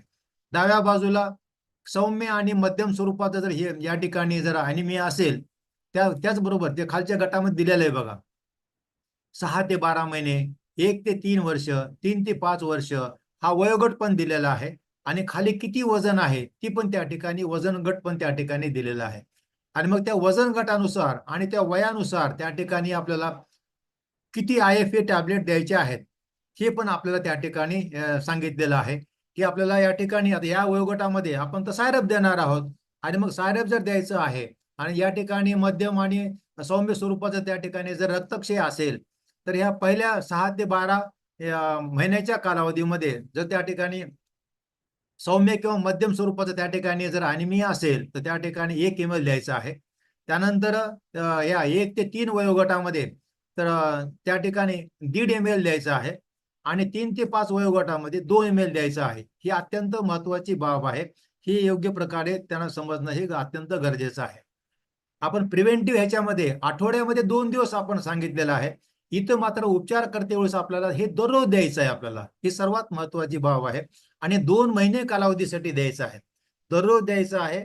आणि या ठिकाणी ही वाढलेलं आहे, मात्रा पण वाढलेली आहे. आणि 2 महिने कालावधीसाठी द्यायचं आहे. आता हे दिल्याच्या नंतर पुढे काय करायचं आहे इम्प्रुव्हमेंट जर त्या ठिकाणी झाली नाही तर त्याला आपल्याला रेफर करायचं आहे वरच्या सेंटरला. आणि इम्प्रुव्हमेंट जर झाली आणि मग त्याची जर जे काही पातळी आहे साधारणची पातळी ती जर पातळी गाठली तर आपल्याला हे जे उपचारात्मक जे काही ही बाब आहे ते बंद करायची. आणि प्रिव्हेंटिव्ह जे काही आपल्याला आहे ते प्रिव्हेंटिव्ह प्रमाणे आपल्याला आठवड्यामध्ये 2 दिवस ते आपल्याला चालू ठेवायचं आहे. आणि मग सुरुवातीच्या चाचणीमध्ये जर त्याचं हिमोग्लोबिन जर 7 ग्रॅम पेक्षा कमी असेल तर आपल्याला डायरेक्टली हे वरच्या सेंटरला आपल्याला रेफर करायचं आहे. तर अशा प्रकारे आपल्याला प्रतिबंधात्मक आणि उपचारात्मक आपल्याला जे काही डोसेस आहेत ते डोसेस आपल्याला कळणं हे अत्यंत गरजेचं आहे. डोसेस कळायला पाहिजेत आणि किती दिवस द्यायचं हे पण आपल्याला कळणं हे अत्यंत गरजेचं आहे. आता 5 ते 9 वर्ष वयोगटामध्ये आपण बघूया या ठिकाणी 11.5 पेक्षा हिमोग्लोबिन जर कमी असेल तर त्या ठिकाणी आपल्याला पाहणार आहोत. तर हे डाव्या बाजूला काय दाखवलेलं आहे सौम्य स्वरूपाचा आणि मध्यम स्वरूपाचा अॅनिमिया दाखवलेला आहे. आणि उजव्या बाजूला हे याच्यामध्ये सिव्हिअर अॅनिमिया दाखवलेला आहे. सिव्हिअर जर असेल तर त्याला वरच्या सेंटरला त्याला तात्काळ त्याला रेफर करायचं आहे. आणि जर त्या ठिकाणी सौम्य किंवा मध्यम स्वरूपाचा जर अॅनिमिया असेल तर त्या ठिकाणी आपल्याला हे जे काही 3 मिलीग्रॅम त्या ठिकाणी पर kg पर डे समजा बाळाचं वजन जर त्या ठिकाणी समजा 10 किलो असेल बाबा तर 10 ते 30 मिलीग्रॅम त्या ठिकाणी आपल्याला आयर्नचा डोस आपल्याला द्यायचा आहे. आणि तो आपल्याला 2 महिने कालावधीसाठी द्यायचा आहे. मग 2 महिने कालावधीसाठी आपण हे आयर्न दिल्याच्या नंतर हे आपल्याला गुळीच्या स्वरूपामध्ये द्यायचं आहे. इम्प्रुव्हमेंट झाली नाही 2 महिन्यामध्ये तर त्याला आपल्याला वरच्या सेंटरला संदर्भित करायचं आहे. इम्प्रुव्हमेंट झालं आणि 11.5 ग्रॅम पेक्षा जर हिमोग्लोबिन वाढलं तर निश्चित त्या ठिकाणी आपल्याला हे उपचारात्मक जे काही डोस आहे तो बंद करायचा. आणि आपण त्याला त्या ठिकाणी जे काही प्रतिबंधात्मक लोह आहे तर तो त्या ठिकाणी आपल्याला आठवड्यामध्ये 1 गोळी आपल्याला ती चालू ठेवायची आहे. तर अशा प्रकारे हा फ्लो चार्ट आपल्याला उपयोगात आणायचा आहे. आता 11 ते 19 या वयोगटामध्ये आपण पाहूया. या वयोगटामध्ये की माइल्ड आणि मॉडरेट स्वरूपामध्ये जर त्या ठिकाणी हिमोग्लोबिन असेल तर त्या ठिकाणी 2 IFA टॅबलेट द्यायचे आहेत. आता आपण प्रतिबंधात्मक पाहिलं याच्यामध्ये WIFS मध्ये, तर त्या वयोगटातील मुला मुलींना आपण की आठवड्यामध्ये एकच गोळी देतो आपण. परंतु या ठिकाणी जर हिमोग्लोबिन या ठिकाणी जर कमी असेल तर मग काय द्यायचं आपल्याला, ह्या जे काही IFA टॅबलेट आहेत त्या 2 आपल्याला टॅबलेट द्यायच्या आहेत, त्या सुद्धा दररोज द्यायच्या. दररोज 2, 3 महिने सलग आपल्याला 3 महिने द्यायचे आहेत. आणि हे 3 महिने देत असताना सुद्धा 45 दिवसाला एकदा आणि 90 दिवसाला एकदा मध्ये त्या ठिकाणी आपल्याला असेसमेंट करायचं आहे, नेमकं काय चाललंय काय नाही वगैरे. आता 3 महिन्याच्या नंतर त्या ठिकाणी कुठल्या प्रकारचं हिमोग्लोबिन मध्ये जे काही आपल्याला अपेक्षित आहे तेवढी जर वाढ नाही झाली तर वरच्या सेंटरला आपल्याला रेफर करायचं आहे, संदर्भित करायचं आहे. आणि इम्प्रुव्हमेंट झाली आणि जे काही नॉर्मल लेवल आहे ती जर गाठली गेलेली आहे तर हे उपचारात्मक जे काही दररोजच्या 2 गोळ्या आहेत त्या बंद करायच्या आणि आठवडी 1 गोळी याप्रमाणे त्या ठिकाणी आपल्याला ती चालू ठेवणं ही अत्यंत गरजेचं आहे. तर ही बाब खूप महत्वाची आहे. फक्त आठवडी 1 गोळी दिली म्हणजे आपलं काम संपलं असं नसून ज्याचं हिमोग्लोबिन कमी आहे त्यांना ते योग्य प्रकारचं त्या ठिकाणी हिमोग्लोबिनचे आपलं IFAचा डोस त्या ठिकाणी वाढवणं हे अत्यंत गरजेचं आहे.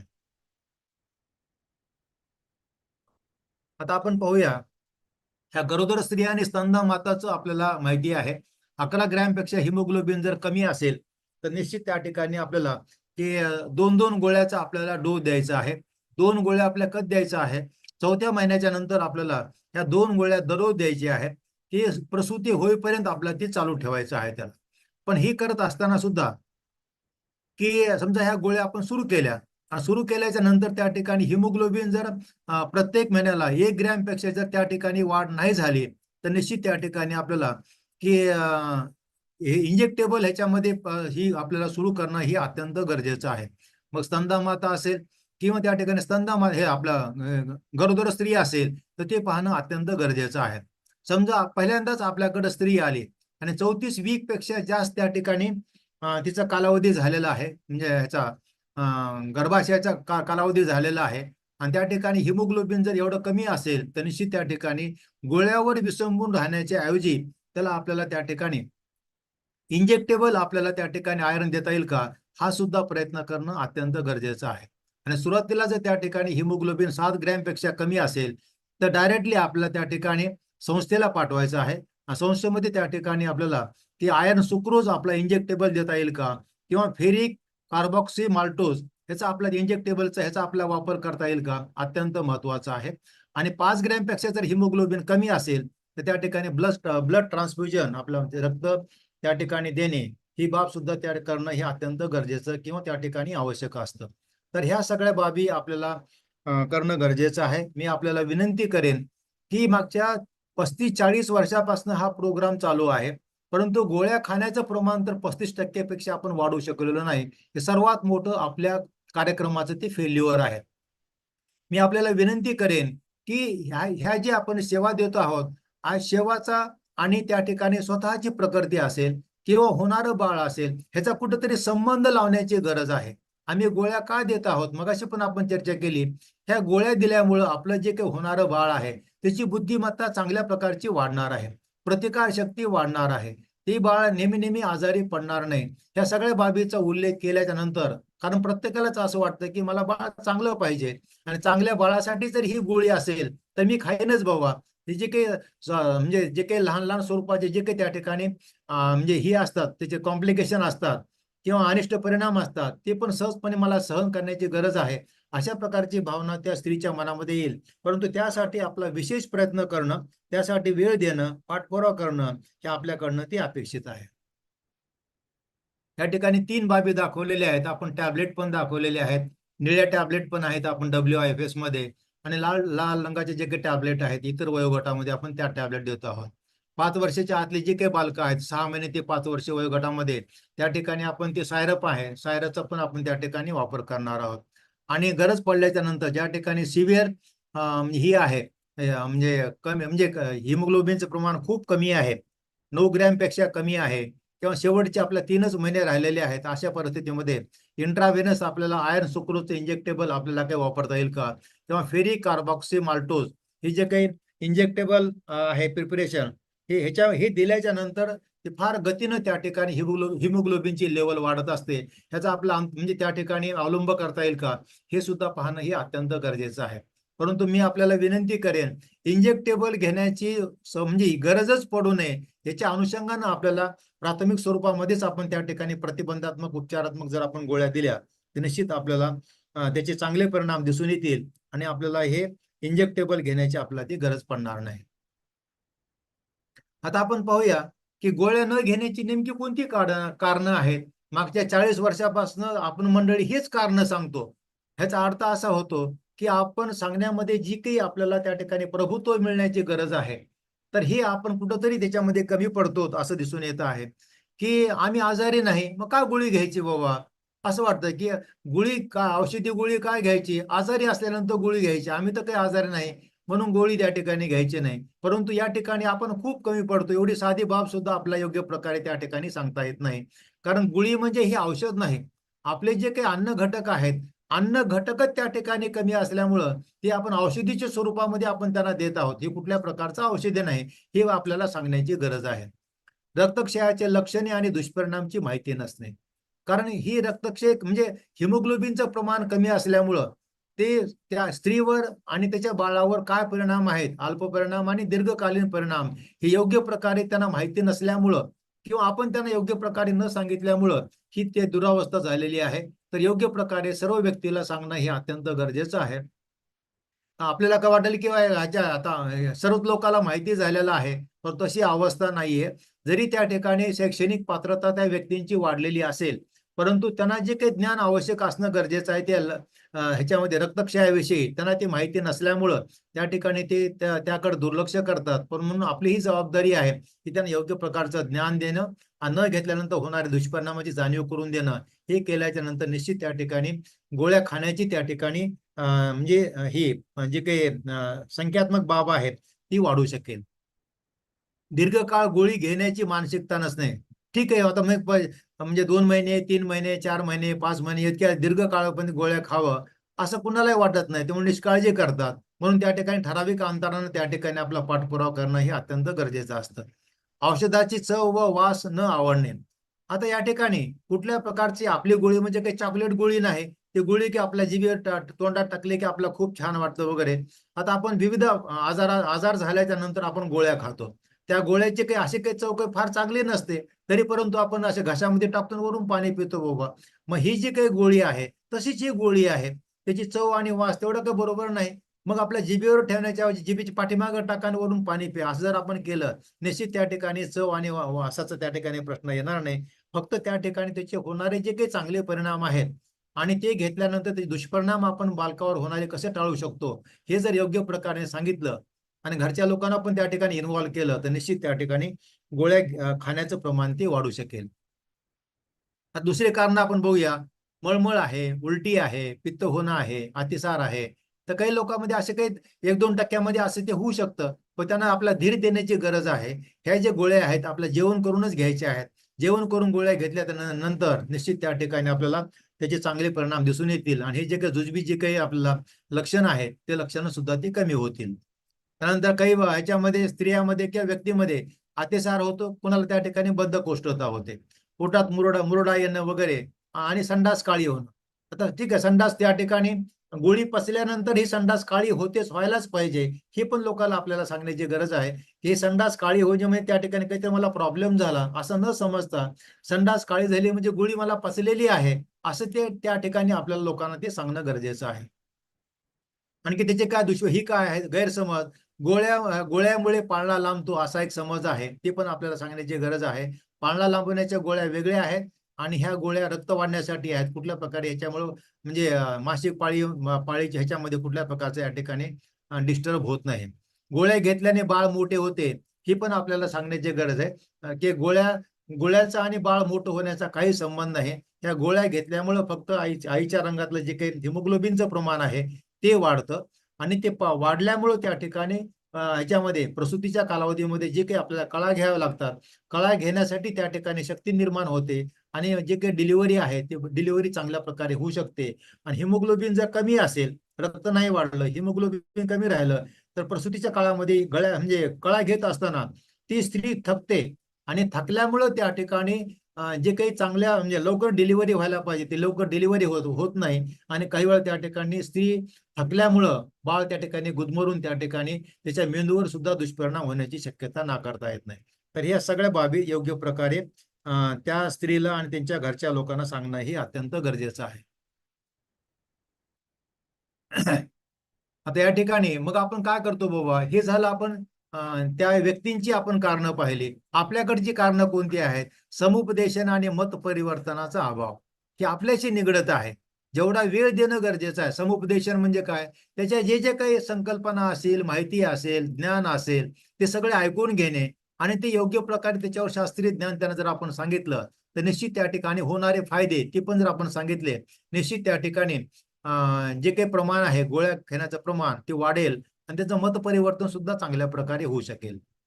कर्मचाऱ्यामार्फत योग्य अंमलबजावणी न होणे हे महत्वाचं कारण दिसून आलेलं आहे. कारण विविध प्रकारचे ज्या काही म्हणजे सर्वे झाले त्या सर्वेमध्ये असं दिसून आलेलं आहे की नेमकं काय प्रॉब्लेम आहे. मग ते जे काही आपले लाभार्थी आहेत लाभार्थ्यामध्ये पण काही प्रॉब्लेम आहेत आणि सर्वात जास्त प्रॉब्लेम तर आपल्याकडे आहेत. ते आपण त्या ठिकाणी जेवढं त्या ठिकाणी योग्य प्रकारे मत परिवर्तन करण्याची गरज आहे तेवढे ते न केल्यामुळं त्या ठिकाणी मग ती बाब वर्षानुवर्ष त्याच स्तरावर राहिलेली आहे. कुठल्या प्रकारे त्याच्यामध्ये इम्प्रुव्हमेंट झालेली आपल्याला दिसून येत नाही. काही ठिकाणी अपुरा औषधी साठा असतो, पुरवठा योग्य प्रकारे होत नाही, एका ठिकाणी पडलेला असतो. ही सुद्धा बाब आपल्या स्तरावर आहे. ते सुद्धा योग्य प्रकारे आपण जर ऍड्रेस केली तर निश्चितपणे आपल्याला जो औषधी साठा उपलब्ध आहे तो वेळी सर्व ठिकाणी आवश्यकतेप्रमाणे त्या ठिकाणी दिला जाईल. तर या ठिकाणी आता मग काय व्हायच्यामध्ये अंगणवाडी कार्यकर्ते असेल, आशा कार्यकर्ते असेल किंवा आपल्या स्वयंसहकार म्हणजे जे काही स्वयंसहाय्यक गटामध्ये असतील तर हिमोग्लोबिनची तपासणी करणे हा सर्वात महत्वाचा मुद्दा आहे लाभार्थ्याची. आता बऱ्याच ठिकाणी आम्ही पाहतो की लाभार्थ्याची तपासणीच होत नाही, त्या ठिकाणी नोंद मात्र केलेली असते. जर असं केलं तर मग त्या ठिकाणी गंभीर म्हणजे गंभीरता ती पण आपल्याला कळणार नाही. आणि त्या आपण जर पाहतो की अभ्यास झाला असा हिमोग्लोबिनची तपासणी केल्यानंतर गोळ्या घ्यायचं प्रमाण आणि हिमोग्लोबिनची तपासणी न करता गोळ्या म्हणजे खायचं प्रमाण ह्याच्यामध्ये खूप मोठा डिफरन्स आहे. ज्या व्यक्तींच्या हिमोग्लोबिनची तपासणी करून गोळ्या दिलेल्या आहेत चर्चा करून तर निश्चित त्या ठिकाणी गोळ्या खाण्याचं प्रमाण वाढलेलं आहे, खूप मोठं वाढलेलं आहे. परंतु हिमोग्लोबिनची तपासणी करता ज्या काही आपण मोगम स्वरूपाच्या गप्पा मारून त्यांना जे काही गोळ्या देतो त्या ठिकाणी मात्र ते प्रमाण खूप मोठ्या प्रमाणामध्ये कमी आहे. तर मी आपल्याला विनंती करेन की त्या ठिकाणी आपल्याला हिमोग्लोबिनची आपण तपासणी करावी. जे काही हिमोग्लोबिन चांगलं असेल तर अभिनंदन करा आणि जर कमी असेल तर तिचे होणारे दुष्परिणाम आईवर आणि बाळावर ते जर आपण योग्य प्रकारे चर्चा केली आणि हे जे काही परिणाम आहेत ते कायमस्वरूपी असतात, त्याच्यामधून पुन्हा त्या ठिकाणी रिकव्हरी नसते बाळामध्ये, तर हे पण आपल्याला सांगायला त्या ठिकाणी विसरू नका.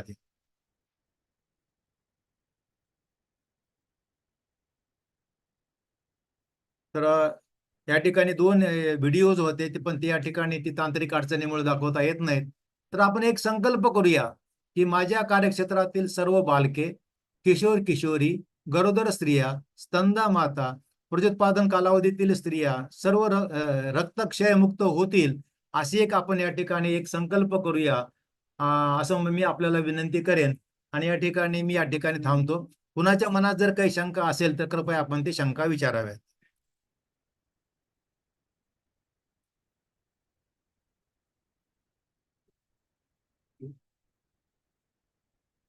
कितने बजे आएगी? थँक्यू सर, इतकं सोपं भाषांनी तुम्ही पूर्ण हे एक्सप्लेन केलं. अँड आय एम शुअर की आपले सगळे अंगणवाडी ताई सुपरवायझर्स ह्याच्यावर ध्यान देऊन I am sure they will take action on this. काही प्रश्न आहे. आय थिंक सुप्ता मॅडम तुम्ही हात वरती केलं आहे, तुम्ही विचारू शकतात अनम्यूट करून. सुगंधा तुम्ही केलं आहे ना हात वरती? काही बोलायचं आहे तुम्हाला?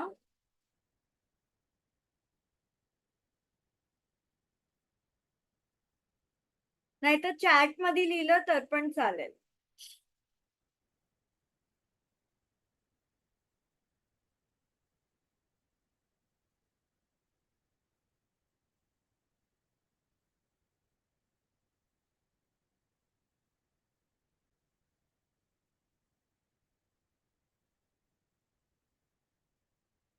आय थिंक कोणाला काही नाही प्रश्न असणार तर थँक्यू पनगे सर.